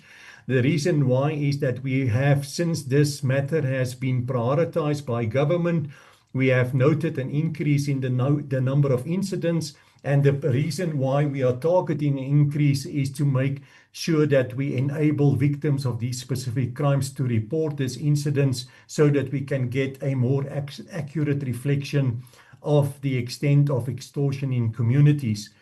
In the next indicators, Chairperson, that talks to the management of crowd-related incidents, that is both peaceful and unrest. We have to respond to 100% of all the incidents reported, and the same applies to the deployment of our National Intervention Unit and Special Task Force. All incidents where they are required to be deployed, they need to respond to those incidents. In terms of our crime-related hits and the profiling and searching of vehicles at ports of entry, we as a department also have to respond to 100% of those incidents, as well as 100% of the containers, cargoes, etc., that has been profiled to be potentially problematic. Moving to program 3, detective service, the total allocation to that environment amounts to 24.016 billion for the current financial year, with the distribution that includes crime detection 13.1 billion, vehicle theft 584 million, stock theft 712 million, and then the FCS units in terms of the allocation 1.5 billion. There is continued focus on the forensic services to ensure the capacity building in that environment. And as General Dempani indicate, the DPCI remains a priority environment. Our detection rates, Chairperson, as the majority of the ones that I'm going to present on this slide have been adjusted upwards after we have been granted the opportunity to revisit the plans and retable and consultation with management, and then taking into consideration the recommendations that were made by the Portfolio Committee. Our detection rate for contact crime is adjusted upwards to 60%. Detection rate for murder, the same 60% applies. We have to take buccal samples of 100% of the Schedule 8 offenders. And then the number of arrests for the investigative leads. This includes person-to-crime, person-to-person DNA leads, as well as fingerprint leads, where we are adjusting it upwards in terms of the actual performance, with a targeted 4,812 for person-to-crime, 1,208 for crime-to-crime DNA leads. Fingerprints, we are targeting arrest 2,164, and then the finalization of IBIS-related leads that relates to firearms, we are targeting 44.6% finalization of those that have been generated. Chairperson, we have also adjusted our detection rate for both contact crime against women and children upwards to 78%. Both of these were set lower in the previous APP. You will note that they are currently standing on 70.6% and 63.8% respectively. Our detection rate for essential infrastructure-related crime, we are targeting also 60%. And the neutralization of identified criminal groups with arrest, we are targeting 70%. And the detection rate for extortion is set at 60%. The updates of trial guilty verdicts within 20 calendar days, 91%.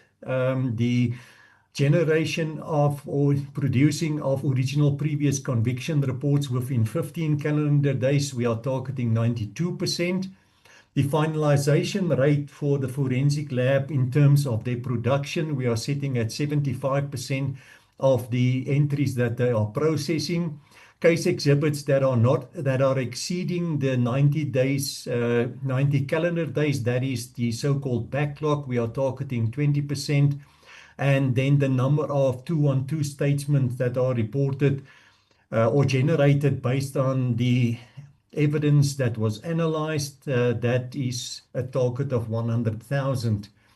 In the DPCI environment, the indicators, the 5 that are reflected there, the trial-ready case docket rate for serious commercial crime is set at 65%. Cyber-related support case investigations that are finalized within 90 days, that is set at 65%.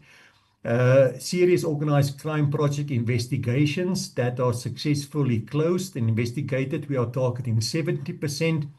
The dismantling of identified clandestine labs, 90% with arrest, and the trial-ready case docket rate for serious corruption is set at 72%. Moving to the crime intelligence environment, Chair, total allocation amounts to just over 5 billion, and then that is then distributed within the 2 sub-programs for crime intelligence operations, 2.068 billion, and intelligent information management, 2.9 billion. The indicators that we will be measuring in the CI domain is the network operations to be successfully investigated and terminated 70% through the year. The arrest for contact crime that are based on the provisioning of intelligence reports, we are targeting 13,000 arrests. The firearm recoveries that are based on intelligence reports, we are targeting 1,060. and the number of arrests for crimes against women and children based on intelligence reports, we are targeting 100. Honourable Chairperson, the committee will note that those are all new indicators. There were the three that I've mentioned now. Previously, we just focused on the basically producing those reports and the number of reports. We are now focusing on the number of arrests that is as a result of intelligence products. Security clearances, 1,500 for the year for SAPS personnel. The ICT security assessments finalized 2,400, and overt mandatory physical security assessments, we are targeting 700. Network operations on organized crime threats that are successfully terminated, similar to the previous one, is also 70%. And the number of arrests for organized crime as a result of intelligence products, we are targeting 100. The percentage of network operations relating to serious corruption threats that are also successfully terminated is 70%. Proactive intelligence reports that were operationalized based on your serious corruption threats, 70%. And reactive intelligence reports operationalized for corruption, also we are targeting 70%. Chairperson, just a note on that, the committee would note that we have changed the approach in the program, that we now focus on specific outcomes that relates to specific threats that the department is focusing, like your organized crime threats, your corruption-related threats, and no longer just report on the number of reports that are generated, but focusing on the outcome of those specific reports. The Protection and Security Environment Program 5, Chairperson, the total allocation of 4.342 billion, with VIP protection services 2.3 billion, static protection 1.5 billion. The security regulator 118 million, that relates to the audits that I've referred to, and operational support at a total of 334 million.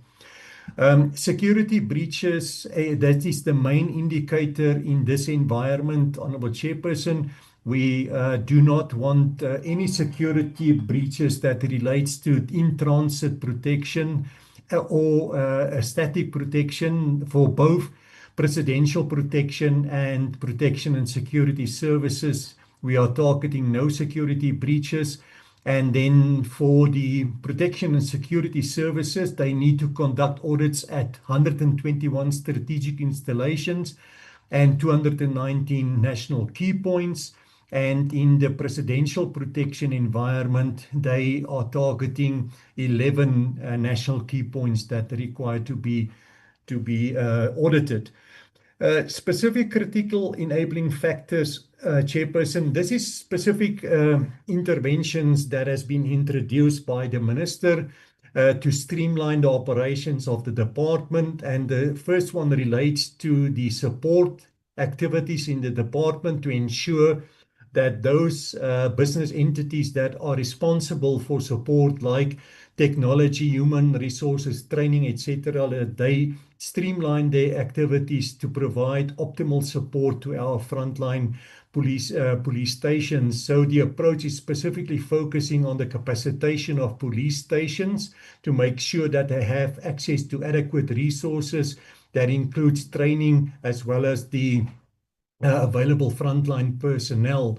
It must also include other processes that relates to the maintenance of resources, for instance, the repair of vehicles, maintenance and repair, to ensure that we have the maximum number of vehicles available at any given point in time for operational purposes. We should also then improve our introduction of technology in the department to ensure that the SAPS is modernized in terms of key business processes, with specific emphasis on our operational activities that relates to the prevention, combating and detection, investigation of crime. And we also need to initiate a process to investigate an alternative approach to extending the SAPS infrastructure footprint And that includes, in particular, the introduction of alternative methods to the building of police stations and the establishment of contact points in communities. The next slide refers to the 3 indicators, Chair, that I've already touched on. I'm not going to go through them again. It's the assessment tool for stations and the 2 impact studies. The Minister has also identified the current fragmented approach that in the department's approach to cybercrime, and he has directed the department to start with the introduction of a rationalized approach to the budgeting and resourcing of our efforts to address cybercrime, and that includes a centralized coordination facility. The approach to civil claims and litigation, we are all aware of the fact that it is quite high, and specific efforts needs to be implemented to ensure that the cost associated with this is reduced and that we include tangible outcomes in terms of achieving those specific interventions. Honourable Chair, we just want to mention again, you have made reference to our policing summit. We have generated, or we have available a summit report, which we can make available to the committee. But we are currently busy with the developments that you've referred to. And once again, the departmental annual operational plan will be the vehicle that we use to include and monitor those specific interventions. The committee, in addition to the ones that has already been presented by General Dampane, there were a couple of other issues again that the committee raised that relates to the community policing strategy. The first slide just gives an overview of the strategy. I believe the committee is well acquainted with that specific strategy. Just to recap on that, the community policing strategy focuses on 6 pillars. That includes community awareness and outreaches, helping communities to build resilience in terms of crime, multidisciplinary collaboration, community policing and public order, effective communication and marketing, capacity, capability and resourcing of the CPFs. We have been concentrating on 6 specific areas in terms of the deliverables. That is very similar to the ones that I've highlighted in the previous slide that talks to community education, where we have been conducting outreach programs. In terms of resilience building, specific targeted interventions have been implemented to reduce victimization, specifically amongst your vulnerable groups. Partnership development, there has been multi-level collaboration to establish interagency cooperation as well as stakeholder engagements. And public engagements, Chairperson would have noted again in our APP that there are specific targeted interventions on that as well, and CPF enhancements where specific allocations, which I believe General Dampane touched on as well, have been implemented to ensure CPF capability development. School safety program, this has been rolling out for quite a while. Annually we prioritize 25 schools for specific interventions based on their profiles. We already have 19,000 odd schools that are linked to police stations, and we have established youth crime prevention desks at the police stations and signed a formal working protocol with the Department of Basic Education. The traditional policing concept has been implemented in the Eastern Cape, KZN, Limpopo and Mpumalanga. I will touch in the next slide on the rural safety strategy, but we have implemented rural safety committees and coordinators have been appointed. And efforts were also implemented to ensure that traditional councils were integrated with the work of the CPF structures, and contact points were established to improve service delivery in specific communities. We have made reference again, Chairperson, to the introduction of mobile community services. We approximately 15 that we target annually to convert specific trucks to be deployed as mobile community access points that is deployed to areas where accessibility is problematic. The Eyes and Ears initiative, this is a partnership with Business Against Crime. Private security companies are also involved in this. They are operate within the Provincial Operation Command Center, where we are sharing resources between SAPS and the business sector. This is active in 32 districts at this point in time, where we have access to various technologies that includes the automated number plate recognition technology. Rural safety itself, this aims at ensuring that we have safe environments as far as the rural areas is concerned. We have implemented sector in specific identified rural areas that has been prioritized for this purpose, and stakeholders are regularly encouraged to collaborate in the planning processes that relates to rural safety initiatives. Chairperson, I believe the committee is aware that we have initiated a project to facilitate the re-establishment of the CPFs in the previous financial year, focusing on the assessment of their performance. You will note that we've also included that self-assessment indicator where we will test the perceptions of CPFs on how they perceive themselves in terms of executing their mandate.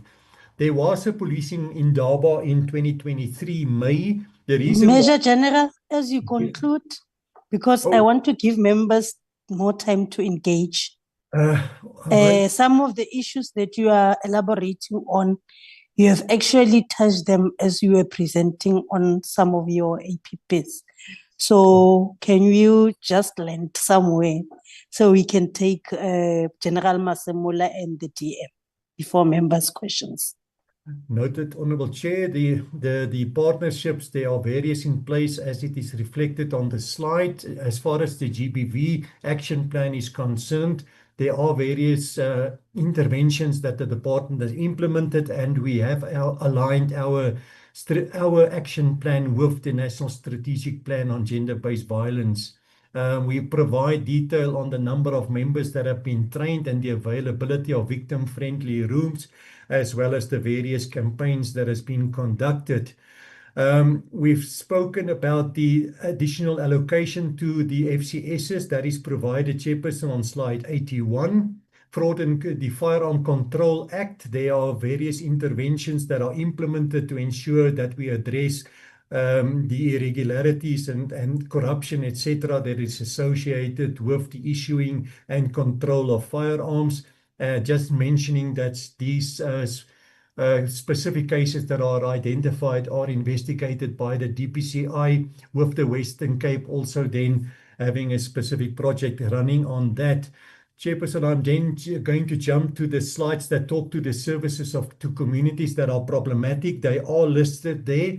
On the next couple of slides, they relate specifically to the availability of capacity at these police stations, which then affects the specific services in terms of frontline services, exhibit management, detention management, the reaction to crime, the investigation of crime, as well as policing operations.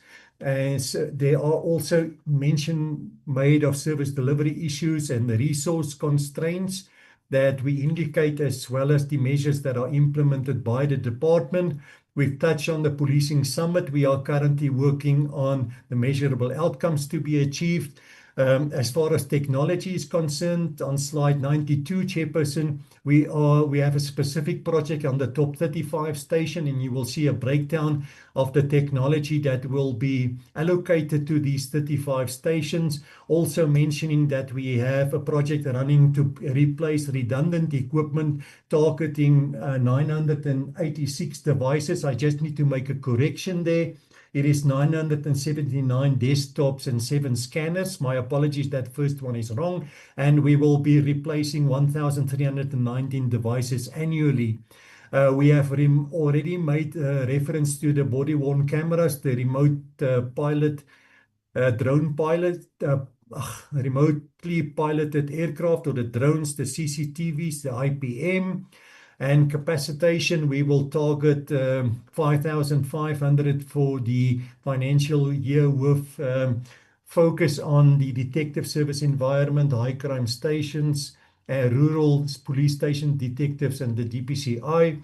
The building projects, I'm going to skip this slide, Chair, just to indicate these are the brick and mortar projects for the financial year. There are 3 police stations that will be built, one in the Eastern Cape, one Free State, and one in Gauteng. And then we've introduced the park homes to accelerate the establishment of our footprint. They are targeted 2 for Eastern Cape, 3 for KZN, and 1 for Limpopo for the financial year. As far as the conditions of our police stations are concerned, we rate them from excellent to poor. We have 74 excellent, 179 plus 10 that is in good condition. We distinguish between state-owned and leased. Fair condition, we have 687 plus 72, and a poor condition, we have 137 state and 11 leased, with nothing in the C1 category. We've already spoken about the mobile contact points. And Chairperson, this is just a breakdown on the next slide, giving you an indication of the categories of training interventions in the various provinces, according to crime prevention, detection, firearm, forensic, GBV related and support training that is going to take place with, as it is indicated per province. And then we have just a breakdown of the number of courses that we're going to present in the 15 priority areas with the number of people that will be trained. Chairperson, thank you, and apologies for rushing through those last ones so quick. Thank you, ma'am. Thank you, Major General. You must note when you come to the select committee, we have these presentations. So going word by word will consume our time in terms of proactive oversight and accountability. But we thank you for the extensive presentation with the CFO. I would now hand over to General Masemola, then DM, before I note our members for engagement. Over to you, General Masemola. Thank you, Chairperson. Just in addition, where General Ravi spoke about the school safety program, where he spoke about 250 schools, we have since increased the schools after consultation with the Department of Basic Education, while the presentation has already gone. We are now prioritizing 283 schools for this current financial year. Of course, as and when new schools arise with problems, we will also attend to them. Not that we only deal with the 25 as they are. So I just wanted to correct the 250 for 283. Otherwise, no, we are okay with the presentation on the picture. Well, the budget was done a bit late, so some of we relied previously on baselines, but now we have finality in terms of performance areas. While the audit is still on, we are aware, but at least in certain areas we have concrete targets, which we then have adjusted our targets for the financial year in most performance areas. Thank you, Chair. Thank you, General Masemola. DM. Thank you very much, Chairperson. I think we've said all in our APP and strategic plan. You noted that at one stage, I think we discussed it in the select committee, the number of the cyber crimes that are going up, and we are meeting with various stakeholders in terms of intelligence to be able to come with one to improve our technology and protect the sovereignty of our country. In terms of also improving the morale of the staff, we have started, as we have seen, those who've been serving as colonels and sergeant, constables and sergeant, we take 10,000 of them, we've given them something so that they go to the next level and they have, the need to improve. The other one, Chair, which is going to eat on our budget that we don't necessarily have, is this issue of the schools, the clinic, hospitals, institution of higher learning, where you see this crime going on, and it's really going to stretch us, but we'll try as much as we could. We are also re-enlisting some of our detectives so that they can help us with the backlog that we have. I remember, Chair, I'm not sure we did that when we requested that ourselves and DPWI should meet so that they can be able to assist us with the infrastructure that we so dearly miss, especially at the provincial level. We have our PCs here. They don't have any offices at all. Most of them are old or some don't even have at all. And we need to have DPWI coming on board and assist. And lastly, the GBVF Chair, I don't see the committee assisting in this regard. Yourself chairing, going to the community where we represent our community, calling all of us, let's join hands and make sure that we prevent rather than come later to deal with the matter. Thank you very much, Chair. I think we're ready for questions. Thank you, DM. We are noting your last sentiment, and I can tell you the Select Committee is one of their priorities to ensure that our services are community-centric. When we went to Limpopo oversight, we made sure that we even go to those who are part of your CPFs, where we were told that they need resources. So be assured, we are taking our communities and everybody as we do this work to ensure that we save the country and ourselves to be in safe spaces. Members, I would like to note your hands for clarity-seeking questions and comments.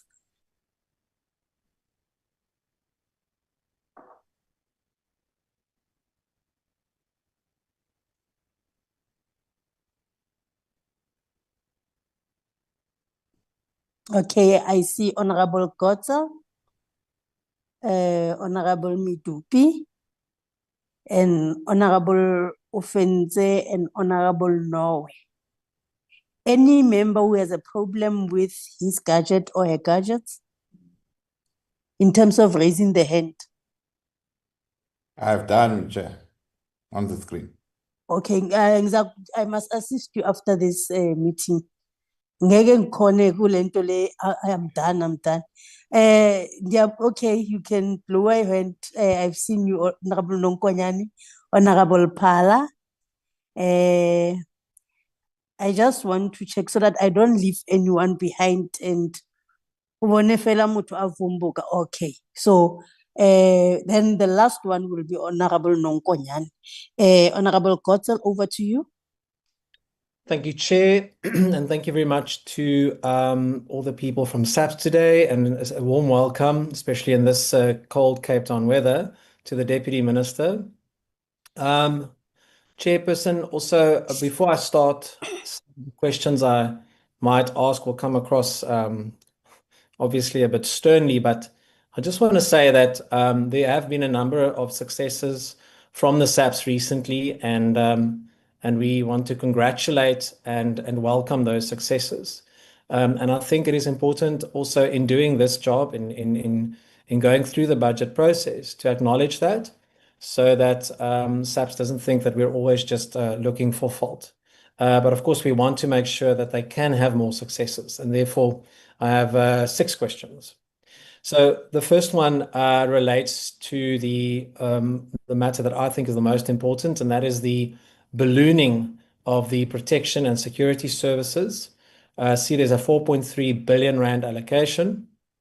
And perhaps I missed it, but I'd like to know why there is not a single cent in this APP and budget ring-fenced for the anti-gang unit, especially in the Western Cape, and why there is no dedicated budget line for the K9 unit, despite their well-known role as force multipliers in firearm and drug recovery operations, and also in search and rescue. We've seen it in Georgia last year.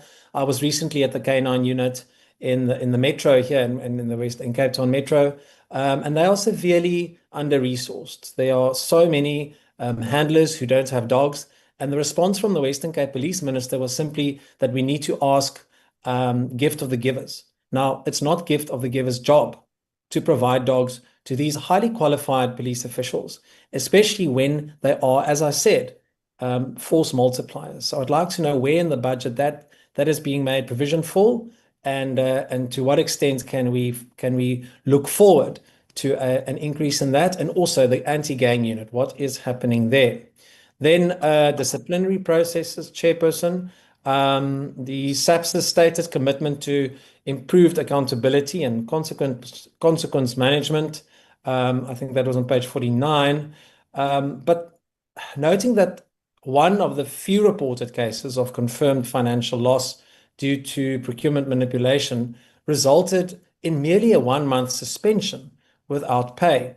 Also recently, the Provincial Police Commissioner in the Western Cape informed me that he saw it fit to overturn the dismissal of a Lentegeur police official who was dismissed after a disciplinary hearing for the use of a police vehicle and his friendship with a gang member, and the two of them were found in this vehicle with drugs. And after the dismissal, the Provincial Police Commissioner decided that a better sanction would be a 2-month suspension. Now, I don't understand that, and I'd like to know why the SAPS then continue to tolerate prolonged disciplinary processes which allow officers accused of serious misconduct to remain on the payroll, and whether they can quantify perhaps how much is spent annually on salaries for members whose hearings are delayed beyond the prescribed timelines in the SAPS Act. In terms also of the Western Cape, the APP boasts of targets to improve morale and professionalism, noting that the morale of SAPS members has a significant impact on service delivery, which 100% I agree with. Yet, we've recently seen that the Provincial Police Commissioner overturns these dismissals, especially also in another matter recently where a guy who was selling dockets had his dismissal overturned. Now, how does SAPS reconcile these acts of internal sabotage with its stated goal of improving the morale and professionalism when dedicated officers must watch corrupt colleagues being shielded by their superiors?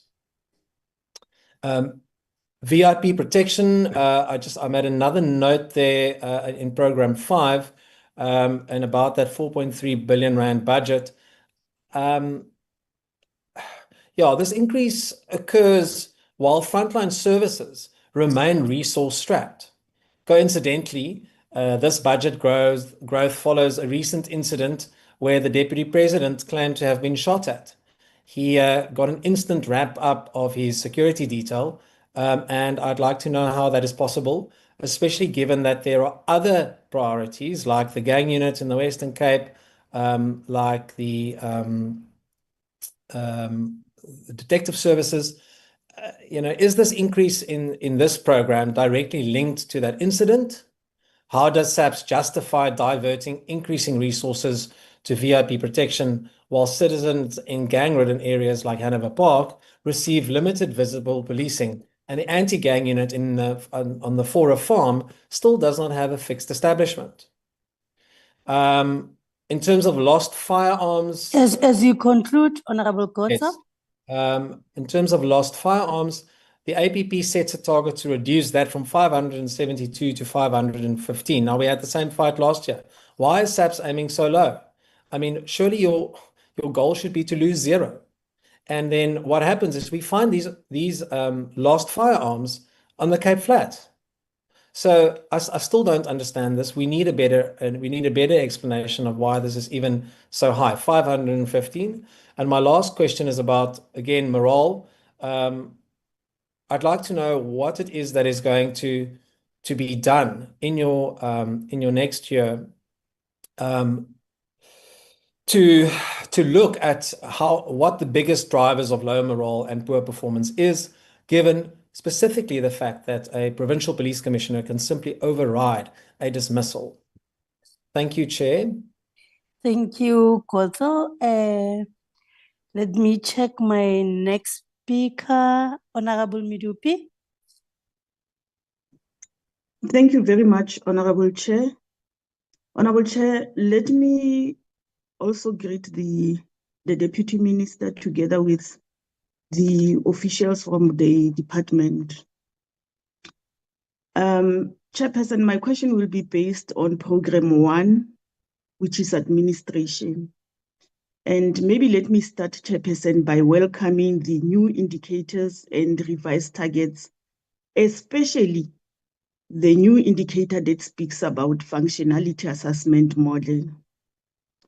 Chairperson, I'm very much happy with this, and I welcome it on the basis that for many years in the Northwest, we had a police station which is situated in Makapanstad. And this police station, most of the villages were from Temba. Actually, that was when Temba was moved from Gauteng. And then we had Makapanstad, which had to service about 14 villages. And my concern for all the years that when I was still in the legislature, also when I'm still here, was that there's no additional personnel that was allocated to that police station. And yet there was a great load of work in that police station. So I really welcome this functionality assessment, and I believe it should really yield positive result in assisting such kind of police stations. The second matter, Chairperson, that I want to bring before the House as well, as I welcome this functionality assessment model. Chairperson, we've got police station called Letlhabile and Boitekong. And these police stations, there's a serious case load, 250. To me, it clearly shows that when there are new allocation of recruits in new police station, the Northwest is always getting lower number of new recruits. So I believe this assessment will definitely assist us in addressing the challenges. Now, getting to my question, Chairperson, on the assessment, the functionality assessment model. My first question will be, how will this model be standardized across diverse policing contexts, which is your urban, your rural, and your high crime areas? Or is it just going to be something that that will be more, it will just be a straight tool that will be used, or it will be customized according to different areas? And what are the primary indicators of the success or impact being assessed in relation to the SAPS Business Agent Crime South Africa partnership? And the fourth question will be, who is conducting the impact study? And how will the finding be shared with Parliament and stakeholders? My last question, Chairperson.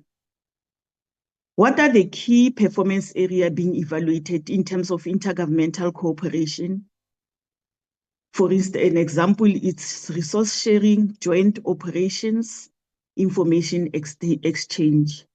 Thank you, Chair. Thank you, Honorable Midupi. You guys, you path.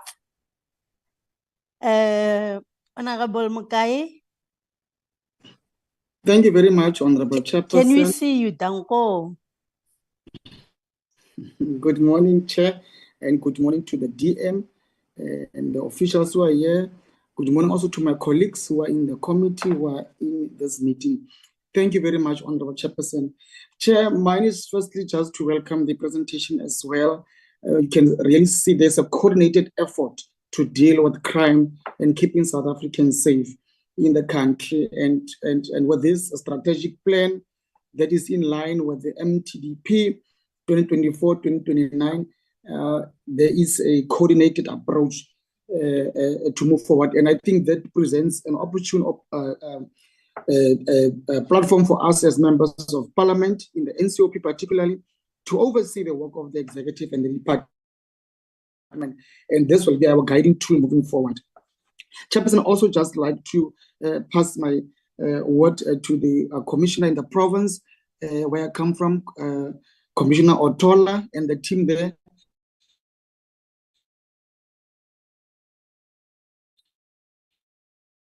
You can switch off your video, Honorable Mukai. Honorable Mukai. Honorable Mukai. Yes. You can switch off your video because I think your bandwidth is weak. Switch off your video. Okay. Thank you. All right. So those will be the two ones that I see the work that has been done in the province and also with Operation Shanela, which is also assisting and moving forward. Chairperson, mine will first be the issue that I'm driving and I'm really passionate about is the issue of the vehicles. And I know...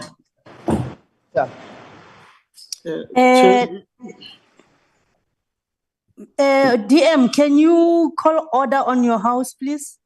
I'm sorry, very sorry, Chairperson and Honorable Mkai. Colleagues, let's mute our microphone so that we can respect the committee, but also let committee continue. I'm very sorry, Chairperson, and very sorry, Honorable Mkai. Thank you, DM. Over to you, Honorable Mkai. No, thank you very much, Chairperson. Thank you, DM, for that intervention. The issue of the procurement of vehicle parts and maintenance, and I think the DM will appreciate that I raised it even when she was in the NCOP late last year, that we are having a serious turnaround delays in terms of procuring parts. So we've got vehicles standing in garages awaiting parts and so forth. What is currently now, we have picked up also in the media is that, and I think it's particularly with reference to Gauteng, where the provincial government was highlighting to say the delay is due to a lack of mechanics at the government garages. And I think it's contrary to what I've made to understand. But I want to get a status, maybe DM and the team there, and particularly maybe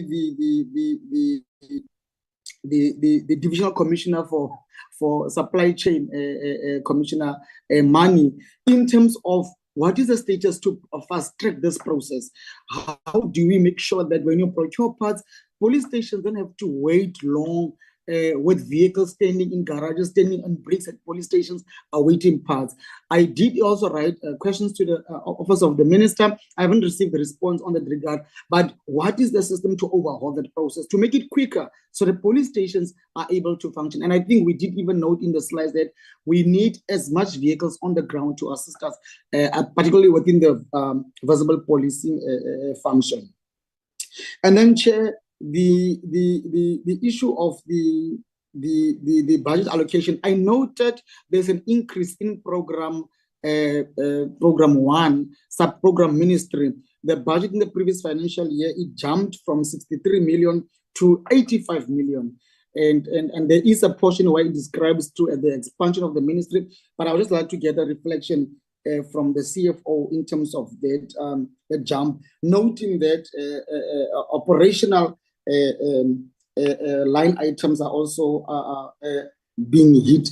And then, Chairperson, the gender-based violence desk, I just also need clarity in terms of, because I know that we've got victim-friendly facilities at stations, which assist particularly with the gender-based crimes, to make sure that victims, when they're coming there, there's no traumatization. But I know that there is now the GBV desk. I just need clarity. What is the two? Are they related? Is it the same thing or is separate thing? A gender-based violence desk and a victim-friendly facilities. I need clarity on that. But Chairperson, we welcome the indication regarding the National Policing Summit report. That is very, very important. We need to monitor those resolutions. And I'm glad that the Commissioner Rabi did indicate they will forward that report to us. I think with the Office of the Secretariat of the Committee, we need to be finished with that report so that we can track those resolutions. They are time-bound, and let's see how is the department faring in that.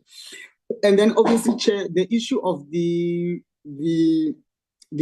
Community Policing Forum. In the two financial years, the two previous financial years, there was allocation. I think there was about 70 million to this function. I don't find expression in this presentation, in this document, in terms of allocation to CPF. Yes, we are mentioning CPF. Yes, we are saying we'll support, we'll allocate resources, but it is not explicit in terms of the funding. I would like to get that maybe from the CFO and Commissioner Mani regarding that. Chairperson, others have been covered. I will also communicate. The only thing that I think is of concern for me, when you look at some of the officers who have left the system through retirement or have gotten to other greener pastures, we have lost 6,000, I think 6.2 both those who are in the PSA and those who are in the Police Act. And we are only now being able to recruit about 5.5. I note in the previous financial years, we used to take about 10,000. So we are not moving forward, especially when we deal with this long-standing issue of policing ratio, a number of police to the number of inhabitants. And I think that figure, if you study it thoroughly, if you are losing 6.2 from the system and you're only putting 5.5, we are not nearing to make sure that we have enough boots on the ground. And that for me, Chair, is a concern. We always say that we need more police officers on the ground. We need more boots on the ground. And I think that ratio, it does not reflect a grade. Chairpersons, those will be my key issues. And I thank you for the opportunity. I will await the responses. Thank you very much. Thank you, Honorable Mukai. Honorable Noe.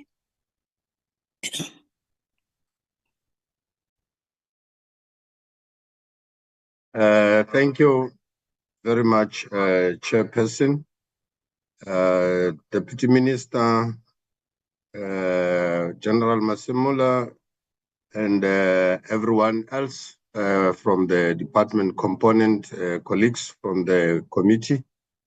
Chair, I've got very few questions to ask. Number one, it relates to slide number 9 on the presentation by Mayor General Rabi on the strategic plan. I just want clarity whether the issue of the policy, I just couldn't perhaps fully understand, or maybe if the general can clarify which part of the policy is not yet finalized, because the presentation was saying, making reference to the effect that policy is still to be finalized. Now, my sense is that we can't now be running the department without a policy, but if it can be clear which area of the policy within SAPS that is still to be finalized, and what is the implication of that if in any instances we are running the SAPS without a clear policy.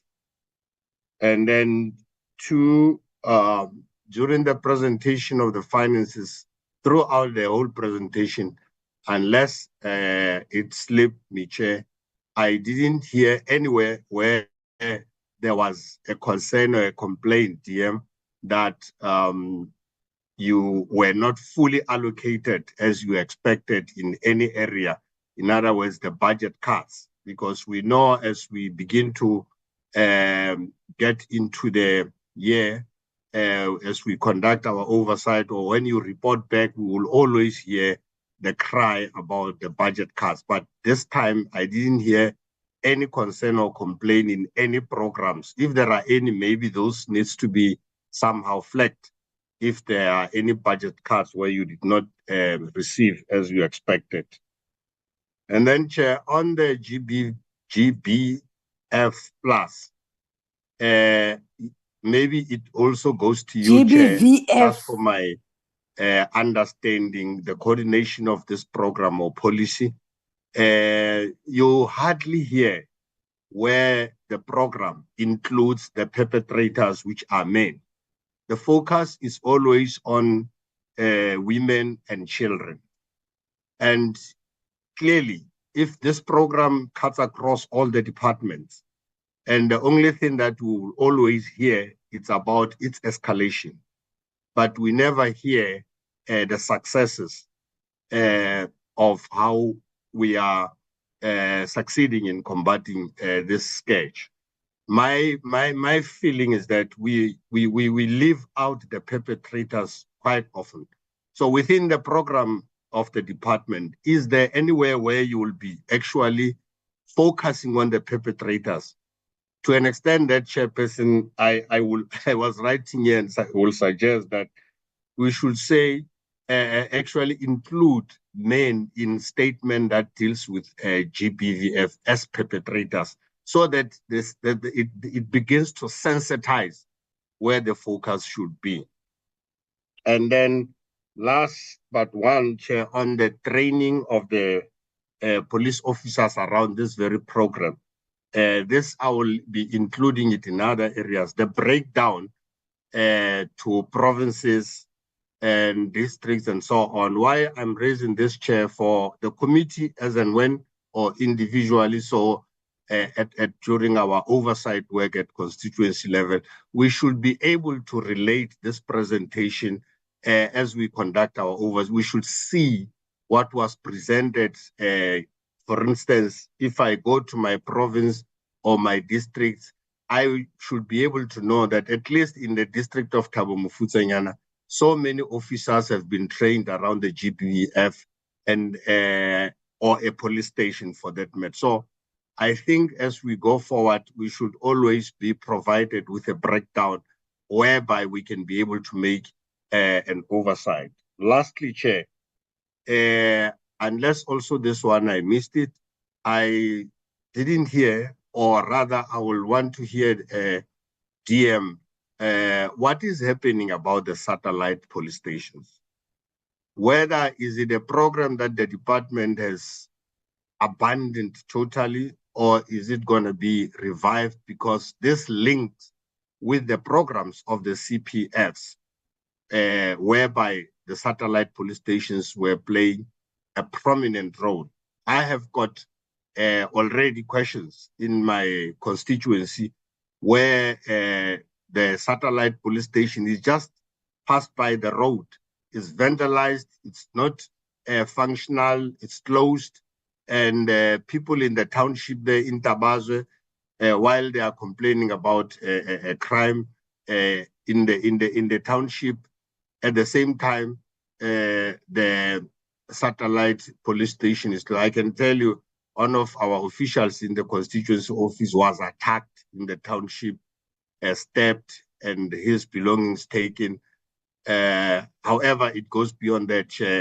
Generally, satellite police stations program, it's one that the community is crying over to be returned. Thank you, Chairperson.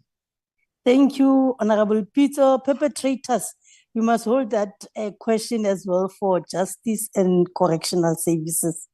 It is profound, and we don't want it to be misinterpreted wrongly by feminists in terms of the war that we are trying to wage with regards to GBVF.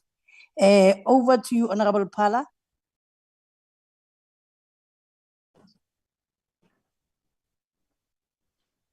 Thank you, Chair.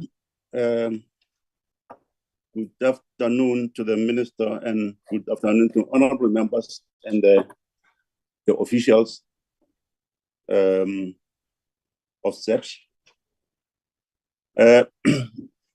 Chair, I've got two questions which I want to ask here. The first question is on the slide 50 of APP as presented by Lieutenant General Gimbani on the facilities to provide municipal services. I need some understanding and the breakdown of such services. That's my first question. My second question is on organized crime. The challenge of water mafia is a problem to our people, to our communities. The sabotage of water infrastructure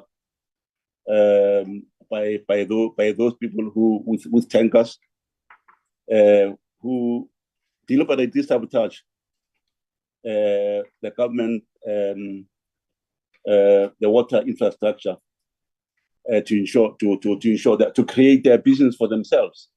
What is the plan? What is the SEPS plan to deal thoroughly with that challenge? Those are the two questions, Chair, which I want. But let me join my colleagues and appreciate the presentation made by the SEPS, both the strategic plan and the APP. yeah, we will hold you accountable on issues which you intend to do in this plans. So those are my issues, Chair. Thank you very much. Thank you, Commissar. Honorable Billy.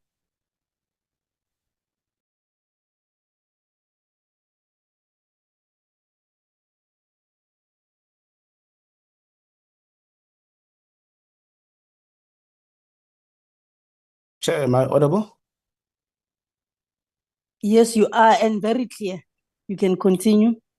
Well, thank you very much. Greetings to yourself and greetings to the Deputy Minister, the General Masemola, the Provincial Commissioners, and all the other colleagues who are on the line.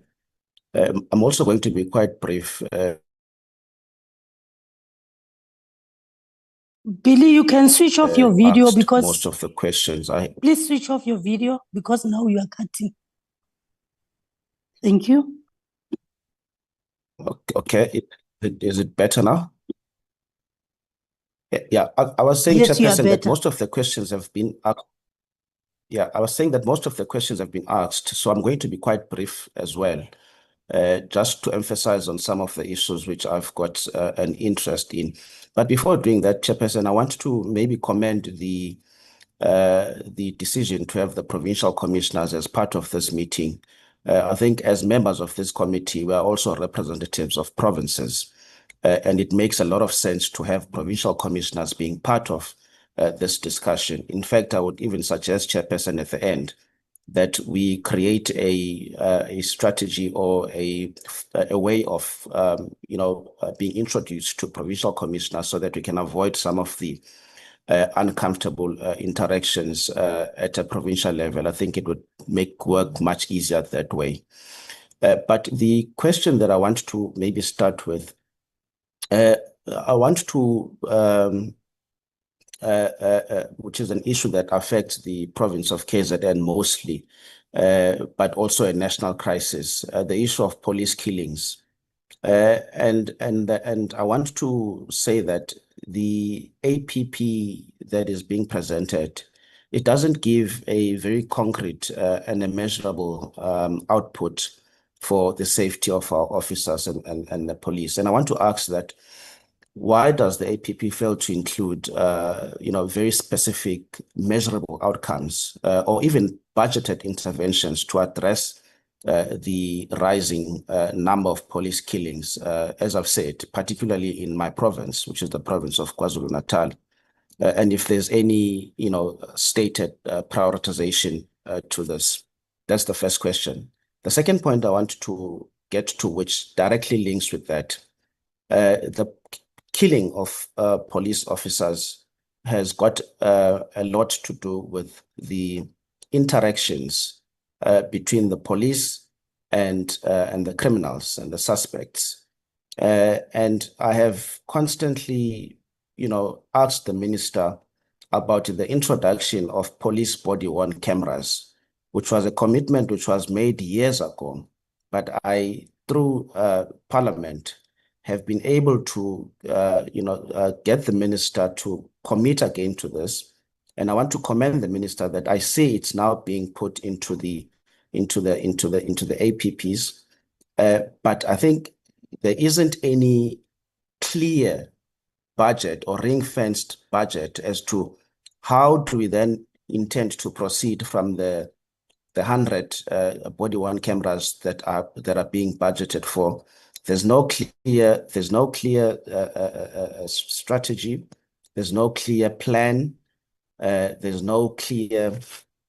If I may go back to my notes, it's just a vague reference to the technology, and there's no detailed rollout plan, even for the allocation of the CCTVs. But I'm more interested in the body-worn cameras as to what exactly the plan is around that going forward, and how do we intend to measure its success? Because there's also no clear indication of how do we roll this out? How do we measure its success? And then the other question, which is the second last question, Chairperson, there was a mentioning of, or there's a mentioning of the, the DNA backlog and the labs and so on. This is a well-known fact, but again, Chairperson,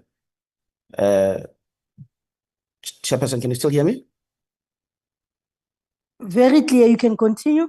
Sorry, I thought I was speaking by myself.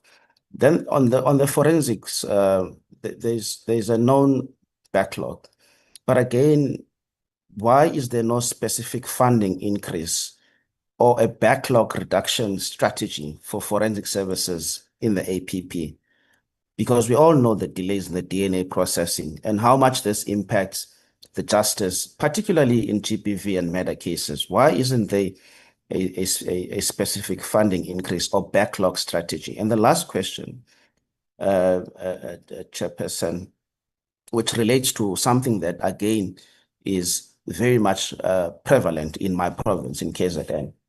There is a, by the way, mentioning of a plan to deal with extortion. And I think with the greatest respect, it comes as a by the way issue. There isn't any appreciation to demonstrate an urgency to deal with the matter. Extortion is a huge thing in the province of KZN, and it needs a coordinated, a very focused, particular strategy to deal with. And in the same way, construction mafia. And from this budget and APP, there's a specific, economic and organized crime threats being mentioned, but there's no dedicated program. There's no unit budget or performance indicator tracking progress. And if we don't do that, then it means we are not taking this seriously enough. I want to ask in that question, that what is the SAP's operational plan and budget allocation for tackling construction mafia, extortion rackets, and so on, and some of the, because these are some of the most disruptive crimes in provinces such as KZN and Gauteng and other provinces. But I think if maybe we can just get an indication of how we're dealing with that. And just to clarify, Chair, lastly, on the first issue I spoke about, which is the police body-worn cameras, and there's a misunderstanding that when we call for body-worn cameras, it's because we want to catch out the police. And that is not the case. Where police body-worn cameras are utilized, there is enough evidence which shows that there are far more complaints, reduced incidents of police misconduct. There's, they protect officers from false accusation, but more importantly, they build public trust in the law enforcement. And it is important that the interactions between the suspects and the police are transparent, and that we are able to deal with each other in that same way between the public and the police. And it is in the best interest of the police, it is in the best interest of the public to have those interactions being as transparent as possible, especially in our democratic and constitutional democracy, where we want to ensure that everything is done in accordance with the law, that we don't take shortcuts, that we arrest criminals, and that we prosecute criminals accordingly. But again, this has got to work hand in hand with the brutality and the violence that our police face, and they must be protected, they must protect themselves. But the body-worn cameras will ensure that there is clear transparency. That is my input, Chairperson. Thank you. Thank you, Advocate Body-worn cameras. Over to you, Honorable Nonkwanyane. Chairperson, let me, in the interest of time, salute everyone present and to respect the protocol that you and my colleagues have already established. Secondly, Chair, I must record my sincere appreciation to the Honorable Deputy Minister And we have been watching this, Honorable Deputy Minister, working together as a ministry. I'm impressed by what you told us today, that the minister is somewhere there, the other DM is somewhere there. Keep it up. Secondly, General Masamula and your entire team, thank again for the report and for working hand in glove with the ministry, and also respecting us at all time, being transparent about what we have achieved, as well as your challenges.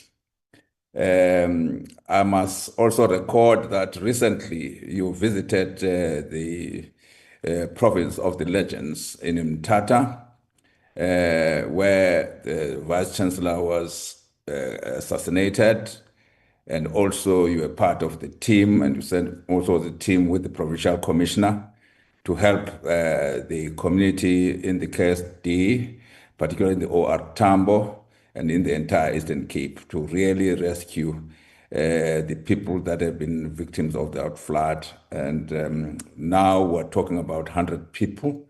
It is because of the hard work of the department, and through you, General Masamula. Thank you very much. We see in the media some criticize you, but rest assured, the peace-loving South Africans and ourselves, leaders, we are firmly behind you and your team nationally.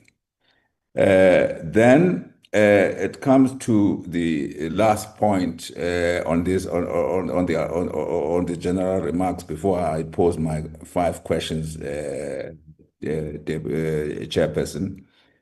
I also noticed that your province chairperson, as well as the KZN, in terms of budget, surpassed the Eastern Cape. I'm number 3. Good luck to you. And my provincial commissioner has no reason to complain as well. But I hope, therefore, that again, I noticed that my commissioner in Limpopo has again been given not so much. You recall, Chairperson, when we were there, that lady, I hope she's still there with the wonderful team, did indicate to us and impress us that with the little budget she was having, a vision. Honorable Nonkonyan, Hello. the commissioner, not that lady. Oh, thank you. I'm indebted to you, the commissioner. She was so good, and I hope she's still there. But I can see, General, that she's again been given so little. I plead that in the future she must, because those people must actually be compensated somewhat. Coming then to my questions, number 1, I'm concerned, DM and the team, about the absence of traditional policing. I've been raising this matter for some time, and this is a matter that, as I understand, was launched nationally in my province, Eastern Cape, and it was acknowledged, but there's nothing about it here. And I plead once again that the department must really have serious look into that, because I'm going to raise it. Why I'm raising this issue?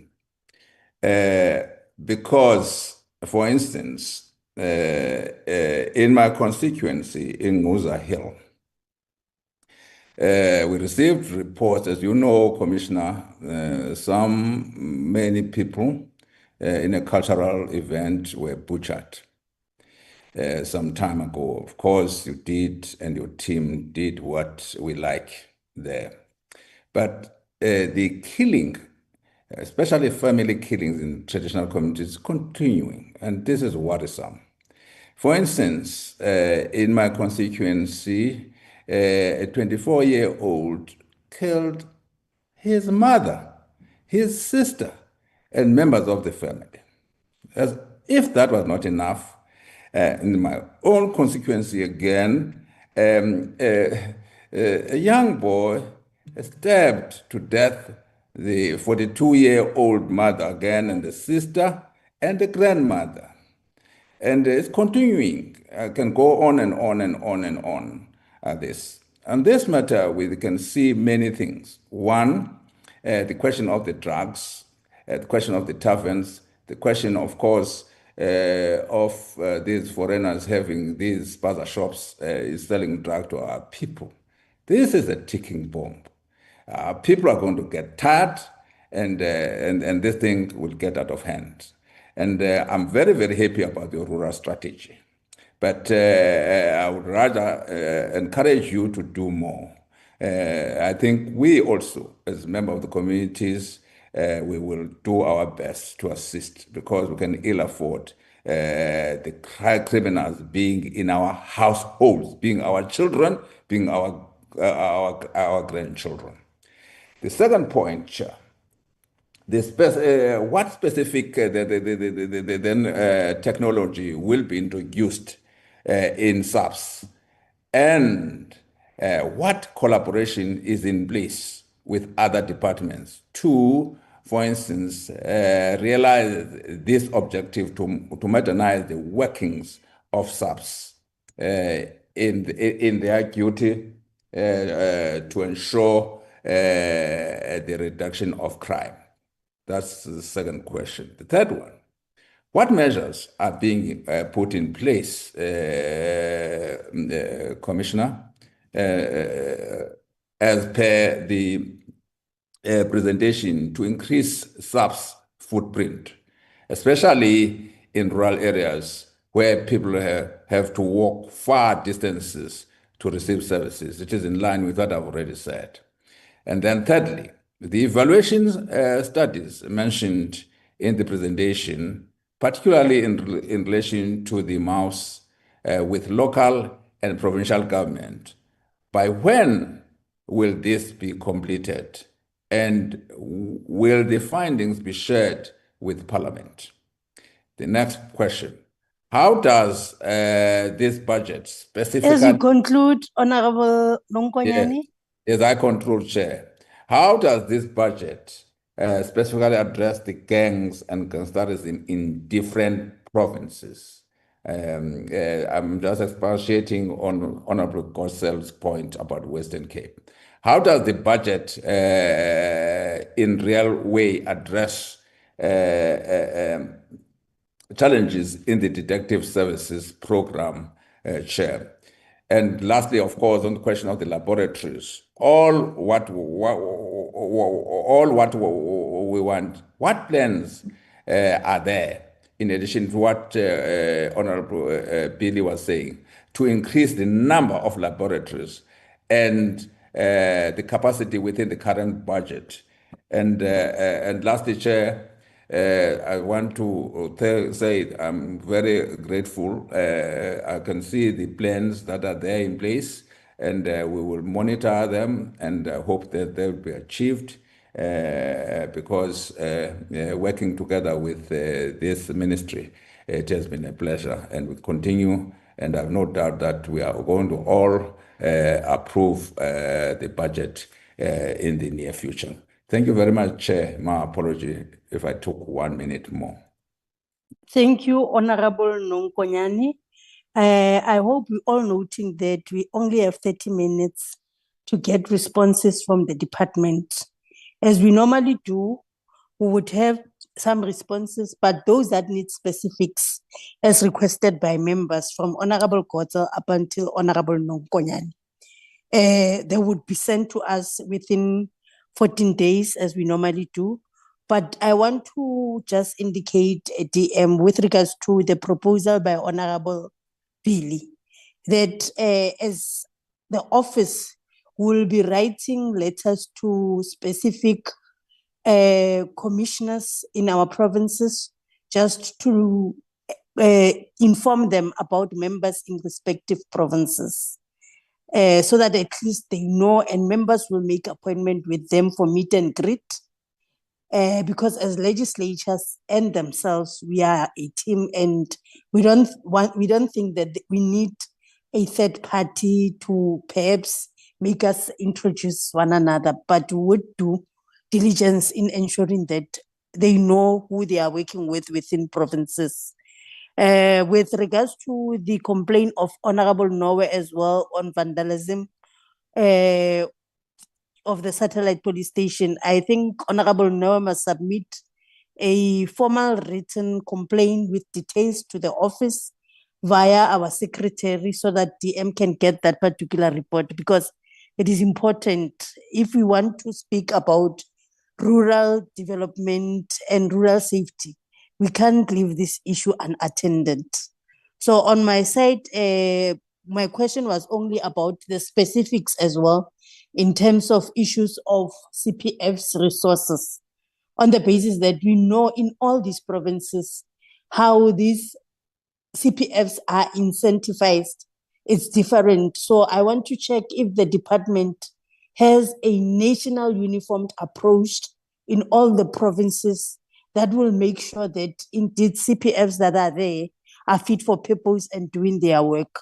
Because we know most of them, they always cry about the issue of stipend, working for free, this and that. So we want to speak on their behalf and check if they are going to be incentivized in all the length and breadth of our country.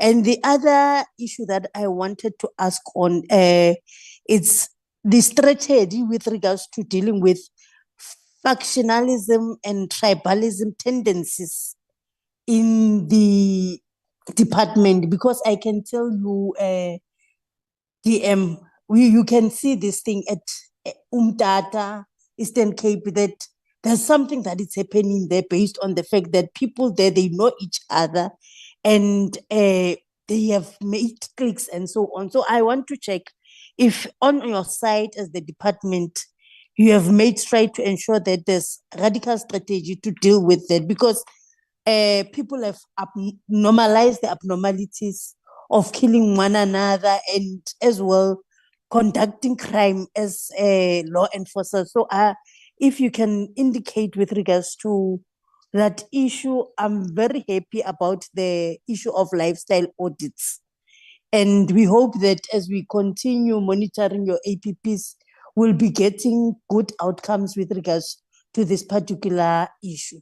When we were meeting with Home Affairs last week, they shared with us one of the new model of risk approach assessment business model. I wish as this sector for security and justice, we would use that particular model, because it's about preventing issues that might impede the work that we need to do in terms of safe communities. So I wish we would have this particular approach in our system so that we are able to be responsive, as we are saying, and proactive in terms of policing. So that's what I would want to say from my side, because all the members are actually acknowledging some of the work done by yourselves. Over to you, DM, and you can hand over to General Masemola to respond on other issues, noting that by 1 o'clock, we all need to be finished here, because we are going as well at the NA, and other members must drive to the House as well, NCOP. Over to you, DM. Thank you very much. Let me just go straight and call the commissioner to assist in answering. Then I'll have my 2 seconds when I close after everybody have answered. National Commissioner, if you can lead.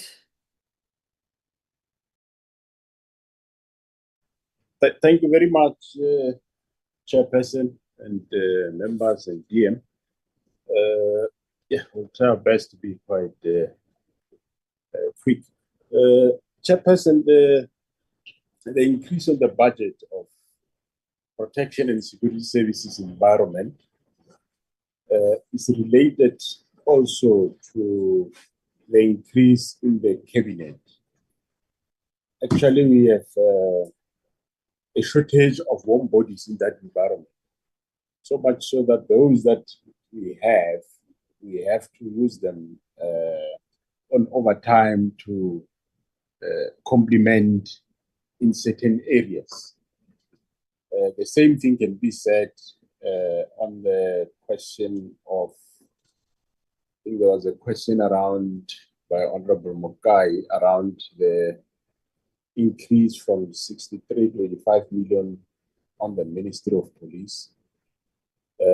Of course, it's not only the salary in terms of the additional deputy minister there. There's quite a number of line items that go along with that will, of course, affect the increase in the budget. Personnel, vehicles, hardware, quite a number of other things that comes into being on that question. The budget for K9, your search and rescue unit and the dive unit are part of the baseball division, which falls under K9. K9, there is provision for their budget, which is 9.014 billion. I think it's on slide 52 under the chair.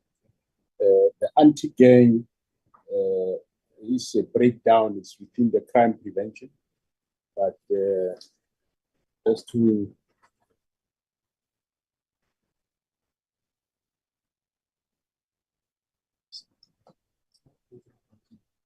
okay, so in terms of anti-gang, it's within the crime prevention, and we'll just get that. General Amoteti will talk on the accumulative budget for the anti-gang, and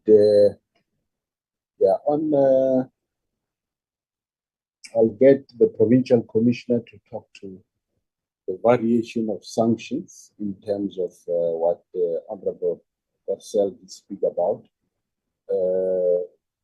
Of course, the regulations do make provision, Honorable Chair, that the divisional commissioner or provincial commissioner can vary a sanction.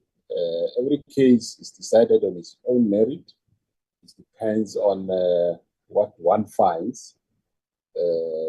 Yes, there are sanctions that are actually not proportional and not in line with the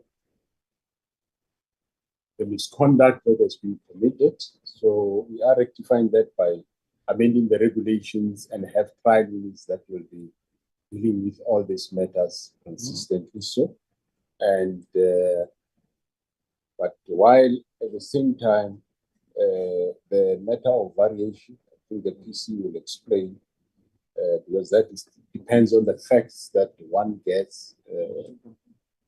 That's how one decide on that. And in terms of loss of firearm, yes, we agree, Honorable Chair and members, we do aim at zero, but we have a number that we have, number of firearms we have lost, and we're trying our best to work towards zero. And we can make the target zero, but the circumstances out there does not necessarily cater for that. There will be incidences where we do lose firearms. And honorable members should also understand that when we say subs, loss of firearms through subs, we do not mean necessarily all firearms that we lost due to negligence. Loss of firearms is an umbrella word, but it refers a lot of activities. Members of the police, you recall not long ago, a member in the Eastern Cape was working in town. He was shot dead, firearm taken. You recall also at Mzamba, somewhere last year, members were ambushed on a van, 2 vans and 7 firearms, 2 rifles and 4 pistols were taken. So that's what we refer to as loss of firearms. So it does not necessarily mean these firearms were all lost as a result of negligence. Yes, there are those that are lost as a result of negligence, but some of these firearms, our members lose their life in the process when the firearms are either robbed or stolen. So to have a total target of zero might That's what we all wish for, but might not exactly be possible. I think check the next one. Yeah, the areas of backlog within forensics. I'll ask General Subia to talk on that as to what is it that we are doing. The backlog that we encounter there is basically on buccal samples and no GBV backlog in that environment. We have, before the financial year, we did put overtime in that regard. It's unfortunate that what leads to some of the exhibits to run out of time or become backlog is not necessarily attributed to SAPS management and or members. It's attributed to infrastructure. The Pretoria lab, early this year, there was sort of a rain of floods in that building, which of course Public Works has to come and repair, and we had to fight. Eventually they came prepared. So that lost time also contribute towards the work of the members. Same with Western Cape. At some point, 2 generators out of that forensic lab were not working. It took more than a year to replace them. And in between, there will be summer, and that will affect the working conditions of the members. So as a result, we have lost time there, but we have now a recovery strategy where we are using members, including using those that will do on rest day, using overtime to work and get back to where we're supposed to be. I'm aware that we have already achieved about 80,000 baccals that we have worked since we started the overtime project, and we foresee that by around end of August, we will have done away with the backlog that was about to accumulate. But I'll have General Sibia talk more on that. Traditional policing, Honorable Chair, is part of the crime prevention, and we take note of what the committee have expressed their concern on, and we will round off the country. We know that we have implemented in some provinces, and others we must just finish the implementation, reevaluate, and beef up where we supposed to do so.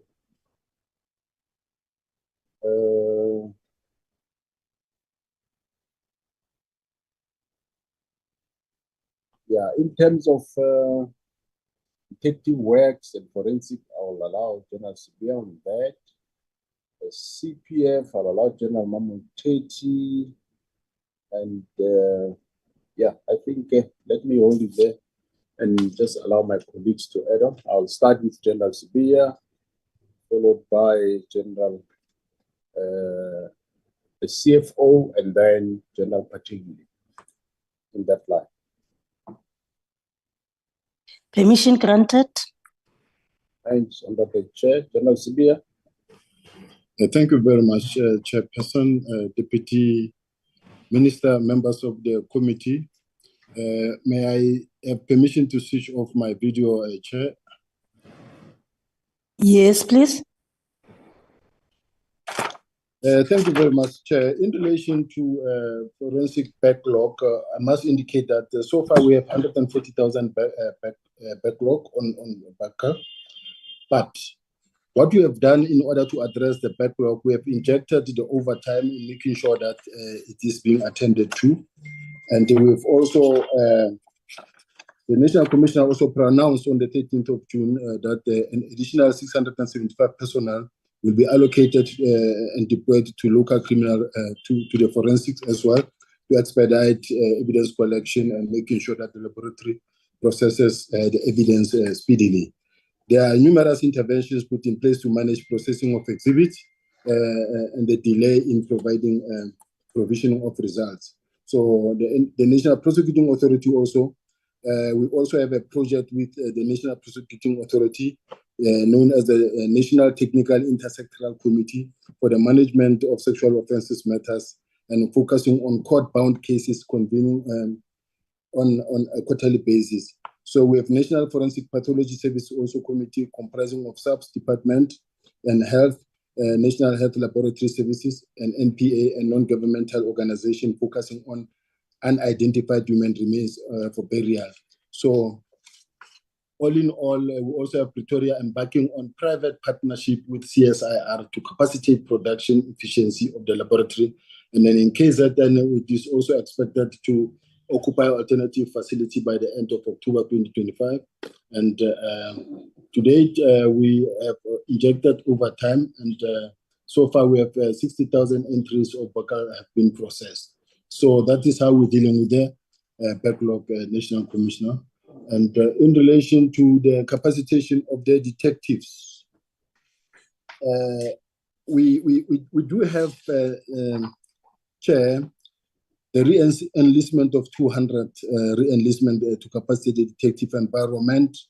And also we have 200 posts for re-enlistment that have been approved for detective environment. And also a total of 1,719 new recruits that have been allocated to the detective from the first intake of the 2024-2025. We also have a total of 1,375 new recruits that were allocated to the detective from the second intake. So in other words, we also have 179 new recruits that were allocated to the top 30 high stations. This is a total of 1,554 new recruits. And in relation to the Northwest one, which one is it? I must say that that's all from my side, the National Commissioner, in relation to the capacitation of the detectives. But we do have 1,000 posts lateral that have been approved as well, and that is being processed as we speak now to be deployed to the detectives. Thank you very much, National Commissioner. Thank you. Thank you, Chair. Let me take General Pategide. Thank you, General. Good day to the Honorable Chair, Honorable Members, the Honorable Deputy Minister in the House. If I understand what I must... General Patekile, can we see you? Then you can switch off the video. Oh, certainly. Yeah, ma'am. All right. Permission you can to switch off. Yes. Thank you, Madam. Thank you, ma'am. Honorable Chair, I was asked to explain the variation of the sentence of one of the members. As the General National Commissioner said, the disciplinary regulations make provisions where you cannot find plausible reasons to confirm the dismissal. You can vary it. And in this case, I could find no plausible reasons to confirm the dismissal of the member. What the member was charged for, without getting to the details of the charges, was only charged, he was not charged for transporting drugs or dealing in drugs as is alleged in the newspapers.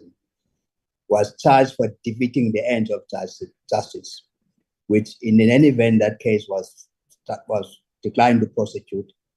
I could find no possible reason to confirm that. Thank you, Honorable Chair. Thanks, Honorable Chair. What the Provincial Commissioner is saying in this case, the subs management think they went quite far at length to do their work. The evidence in this case shows that this member was traveling with somebody. This somebody was found in possession of drugs. You see, in terms of evidence, if when they saw the police, this person took out the drugs and threw them in the car, we would have said the drugs belonged to the two of them, which it was not the case. The drugs were found on the other person who is the passenger. And that means they charge one person, but the one who was with him, because he's a police official, whether he knew or he didn't know, he was still charged for defeating because he asked why he's arrested and so on. So, and after he being charged, departmentally, the PC varied this sanction because he couldn't find much of the reasons which gave to this sanction that was given. Criminally, you can hear the case was declined. So departmentally, we acknowledge that he was traveling with somebody who was in possession of drugs, which can or might happen to everybody, whether he knew or didn't know, we don't know, but still he was disciplined. Let me take the CFO. Thank you, Chair. Chair, I will be quick. I will start with questions from Honorable Botsal on anti-gang. Chair, there is 32 million that we had set aside for anti-gang units over the years. Last financial year, 24-25, we took a decision to collapse this 32 million to the baseline of those provinces that are identified to be having issues on anti-gang. That is Western Cape, KwaZulu-Natal, Free State, Eastern Cape, Gauteng, and Northwest. This 32 million is now permanently allocated on the baseline of those provinces. Western Cape, 10 million, KwaZulu-Natal, 4 million, Free State, 5 million, Eastern Cape, 6 million, Gauteng, 5 million, with Northwest, 2.7 million. So this is a permanent allocation that is part and parcel of the baseline allocation of those provinces. There was also a question on whether we are having any concerns in relation to budget cuts. We do, Honorable Chair and Honorable Members, on slide 25, it was important that we bring that particular background, that the committee must note that this budget allocation for 25 for this MTF, it is allocated or it's based on a reduced baseline that was introduced in the previous financial year with the previous MTF, which was 2024 MTF.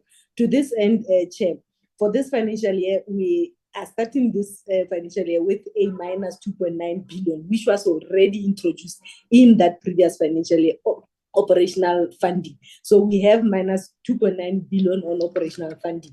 When you also go to slide 27, Chair, we are indicating that on top of this already introduced budget reduction on operational funding in the previous financial year, there is a further reduction of 286.2 million. This is on slide 27. That has been introduced again on operational funding, which then talks to the goods and services with a reduction of 229 million and machinery and equipment with a reduction of 57.2 million. It means then we do have challenges when it comes to the operational funding allocation. We have to constantly reprioritize to ensure that we have money available to buy tools of trade for our members. So we do have concerns, Chairperson, hence slide 25 as well as slide 27. There was a question on CPF. Chair and committee members, over the past 2 years, we have been ring-fencing and putting aside 70 million per year for purposes of resourcing of CPFs.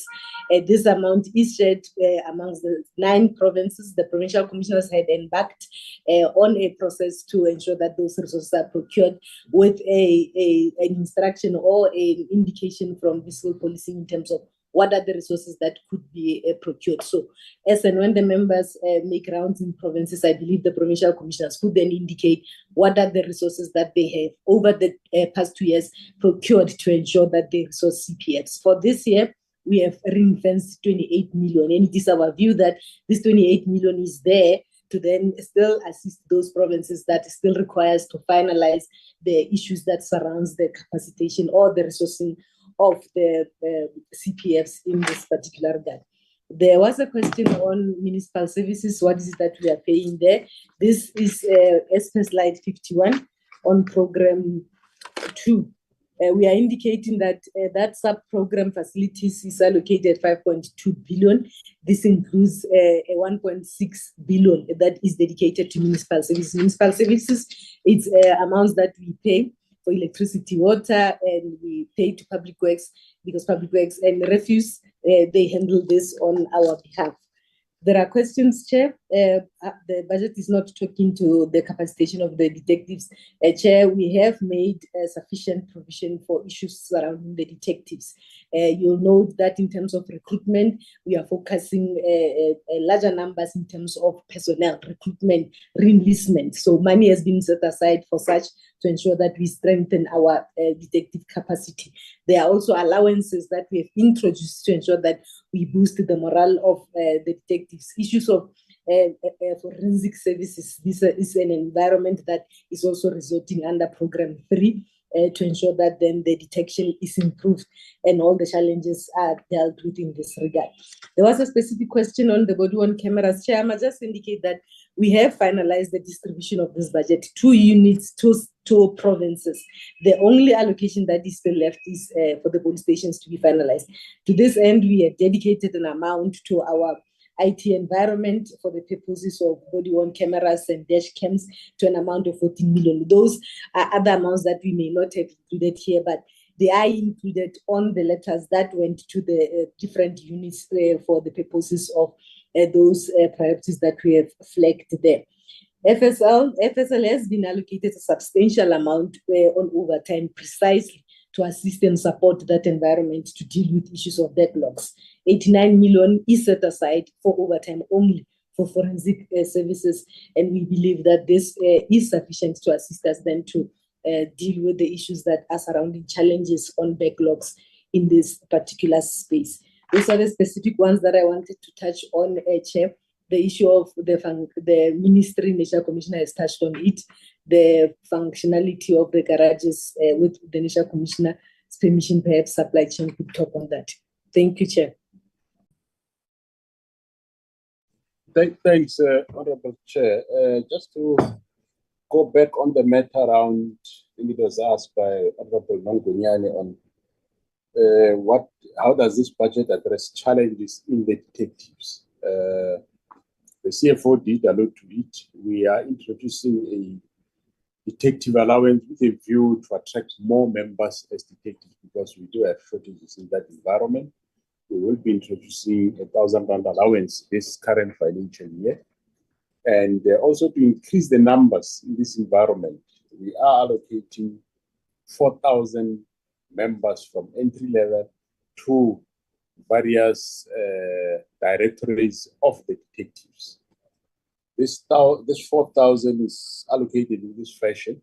1,000 of these members will be recruited from the current police members, and the remaining 3,000 will come from new colleges, new recruits.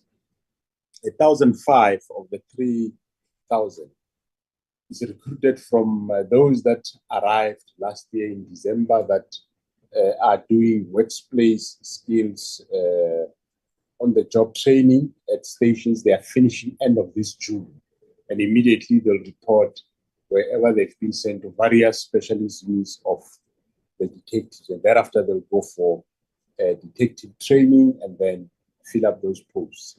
The 1,500 that is still left, it is those that are currently, as we speak, doing basic police training at the colleges. You remember we have 5,500 now in the colleges. Well, there might be 4,000 some change plus because of space. So out of those, that will be coming out end of August 2025 and also November, December 2025. The detective is going to recruit again there 1,500. Of course, yes, they will also do on-the-job training thereafter. Then they'll move over to the various units of the detectives. Besides that, we have given 75 million to the detective for this current financial year for them to recruit former detectives that are in good standing that have resigned, especially supervisory level and also investigators to come back to assist us. So a number of as to how many are we going to recruit out of 75 million. They are currently being worked out between the detectives and the HR directorate to say exactly how many numbers and where will they be placed. So we'll be employing them on a contract for a year, and of course, it will be relooked after a year as to whether we extend or terminate, whatever that will happen. So that is more to add on the skills of experienced detective. And of course, we are also enlisting 200 detectives that are in standing on a permanent basis. Those that still have got years to serve will be I think they've advertised already. All what is happening, what is left is for them to go for medicals and start doing an induction course and then back at work. On top of that, the last financial year, we gave extra vehicles of equal to 100 million to the crime scene management section and the forensic science labs. We gave the vehicles. For this current financial year, I prioritized, I gave them, on top of the baseline of the detectives, I gave them extra 100 million to purchase vehicles again for the same environments, especially the crime scene management, as well as the forensic services to make sure that they haven't bought vehicles for quite some time. So we want to increase that environment. General Spear will talk on construction mafia and extortion in terms of what we are doing in the provinces where we have this problem. General Spear. Thank you very much, National Commissioner. National Commissioner, Chair, in relation to the extortions, I must indicate that we do have an integrated effort by the law enforcement in order to address the scourge, and our focus is on prevention and combat of extortion. And the SAPS has launched an extortion operation from the 15th of October 2024. We have an integrated extortion investigation teams that were established and continue their operation to counter an extortion or extortion-related crimes. These include intelligence-driven operations, proactive and combat responses to disrupt project sites, investigations and placement of cases on the court roll. We also have operational, in terms of the operational approach, we continue to disrupt, dismantle and neutralize all criminal syndicates using unconventional method in undercover operations and electronic surveillance. We conduct searches and we interview people that are involved and witnesses and informers.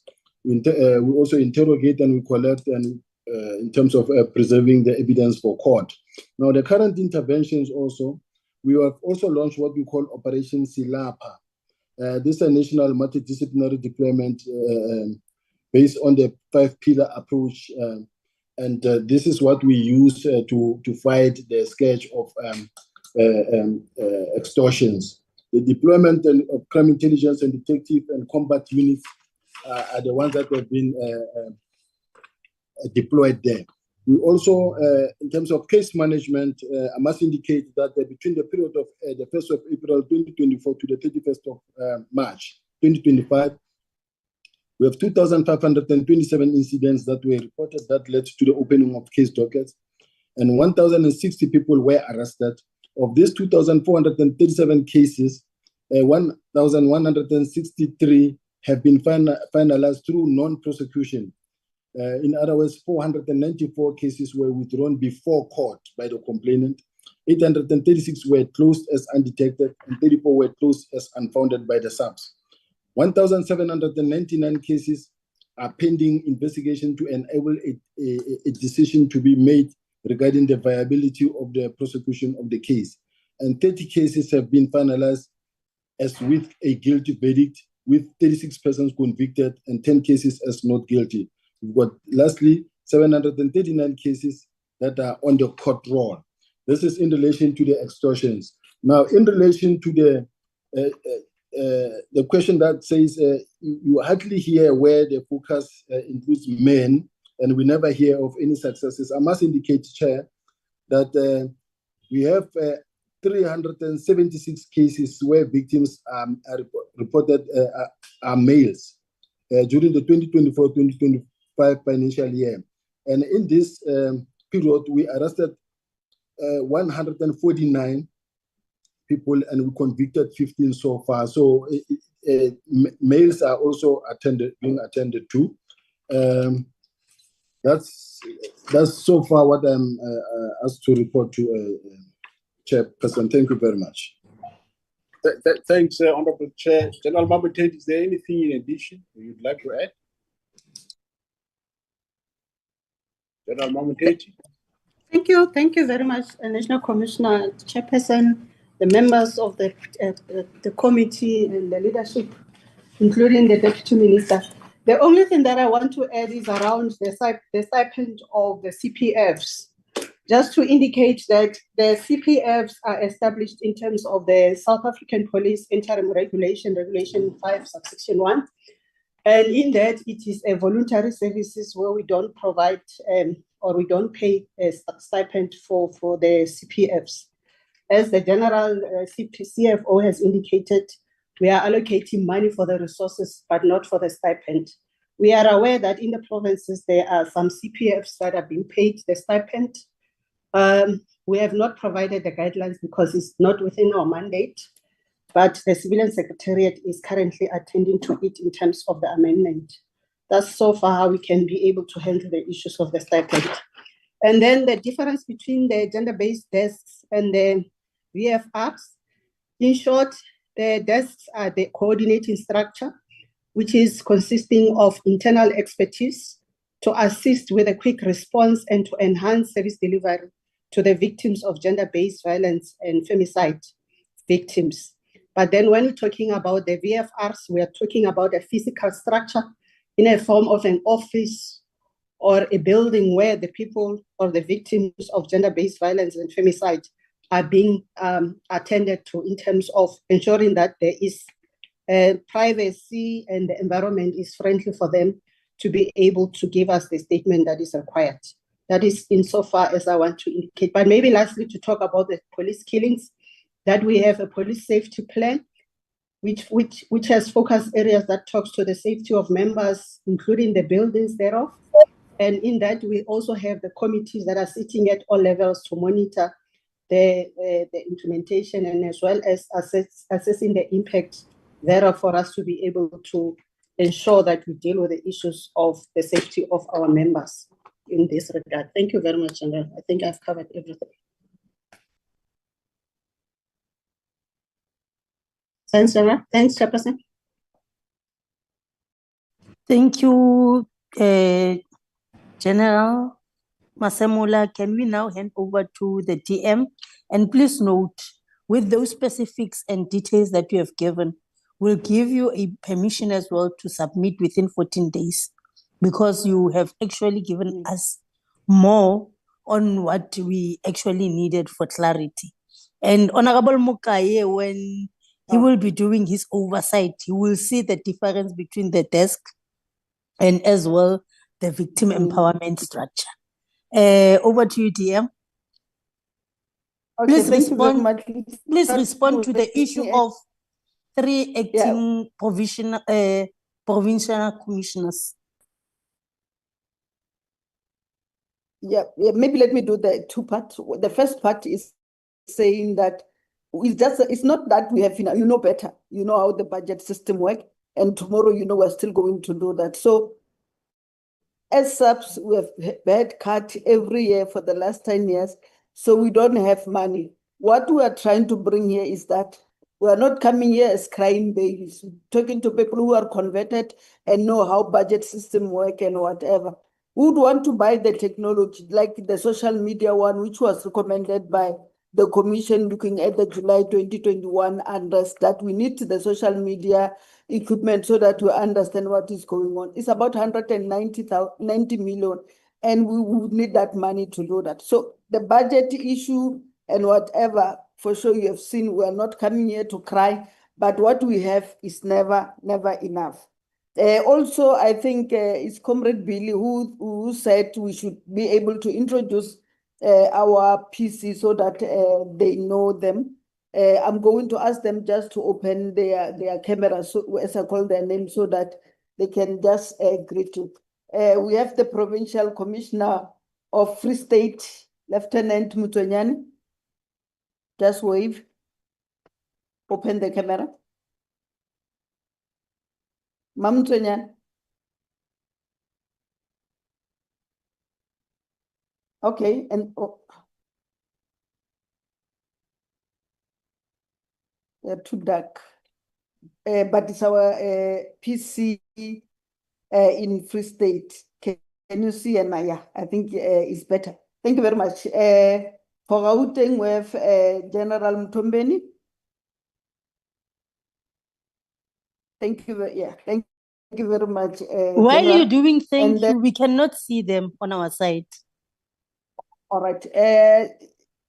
I know General Mtonyani, just come a little bit to the camera. The light is too much. Just try to kiss the computer. Yeah, it will be, yeah. Can you see her, Chair? General Mtonyani, PC of... Not on my side. I want to check with members. Members, can you see the... Not on my side as well. Yeah, we No. cannot see them. Chair, what you need to do, open your whole gallery so that your screen is full of names. Then you'll see them. Yes, that's correct. That's correct, Honorable Noe. That's correct. Okay, Honorable Noe. Oh, our IT specialist. All right. Yeah, right. Yeah. So we have General Mtonyani is the PC of Free State. Mr. Mtombeni is the PC of Gauteng. And then we have the PC of KwaZulu-Natal, General Mkhwanazi. Is not present, DM. Okay. He's on other matters. Thank you very much. Okay. We have also Commissioner of Limpopo, General Khadebe.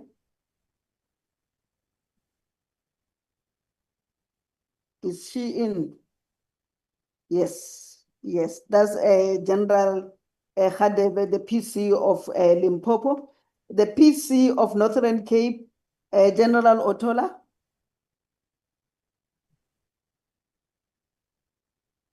General Otola. I might just say GM. I'm well acquainted with my PC in the Northern Cape, so it's fine. I am well acquainted. I know you are breaking. I know it's fine for others also. I don't see her General Otola. Let me go to Western Cape. We have General Patikile. I think it's the one who also answered the question. General Patikile, Advocate Patikile. If you can just greet members. Thank you very much. Thank you. And then we have Acting Provincial Commissioner of Northwest, Major General Asaning. Oh, General Otola, open your camera. Is the PC of the Northern Cape. Okay, this is the one who's waving now. To open. I'm on the phone on the General road. Asaning, acting GM, PC. you've been cutting Northwest. and your I people see are disrupting General us. Otola is here, but not. Oh, okay. The one that is on the picture now is General Asaneng, the PC, acting PC of Northwest. And then we also have the acting provincial commissioner of Mpumalanga is General Mkhwanazi, Dr. Mkhwanazi. If you can just wave.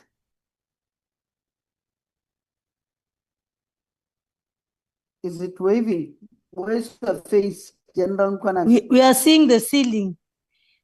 Yeah, I'm also seeing this and the hand. And now with the hand. DM. Yeah. No, okay. But at least, Comrade Billy, I think you wanted to know the commissioners, they will know you as you go to them. So as far as we are concerned, Chair, we have noted what the committee have said, and I think we had a very good interaction. will not come to you crying, but also on our behalf as to go to other forums. Please ask a budget for us so that we can deal with this issue of technology and also of the infrastructure. It will help us, it will go a long way into helping us. Also, we want the men in the select committee, like we asked the men in the portfolio committee, that you must also lead men structures, you know, and talk about this issue of GBV because it happens at home. So as we are trying with others, and we've asked the minister and Deputy Matali as men also to lead. We've asked the chairperson, Honorable Cameroon of the Portfolio Committee to also lead as we go out there. Let's go hand in hand and help each other. Thank you very much. Thank you, DM, and your collective. I think, as members could have said, this would be our framework that will be taking into our meetings in terms of taking trace of the commitments that you have made as the collective. And we wish you well. And I'm glad that most of the members are appreciating the work that has been done to date. So we hope that there's not going to be razzmatazz as we go to the NCOP and adopt this particular budget and approve it. Would want to say to yourselves as well that when you do your events, please make note of us that we need to be invited, because attending those particular sessions for us, it's oversight as well as people who are passing this budget. So don't leave us behind. We want to see our work so that we can keep on advising on how to improve and to make the services work for our people and better life for all. As that has been said, members, I declare this meeting adjourned. We would continuously communicate in terms of informing the commissioners about ourselves, and we hope that people will open their lines to us, because we are not like, by the way, people who are just passing there by the street, but we are a collective that seeks to work with each other and make our people's lives safe. So from today moving forward, when we have issues, we don't pack them up until we come to the portfolio committee or the select committee. We must interact as it when we get those particular issues.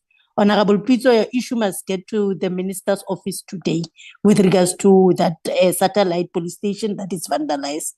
With that being said, I declare this meeting officially adjourned. Thank you. We salute. Thank you, Chair. Thank you, Chairperson. Long live the Advocate.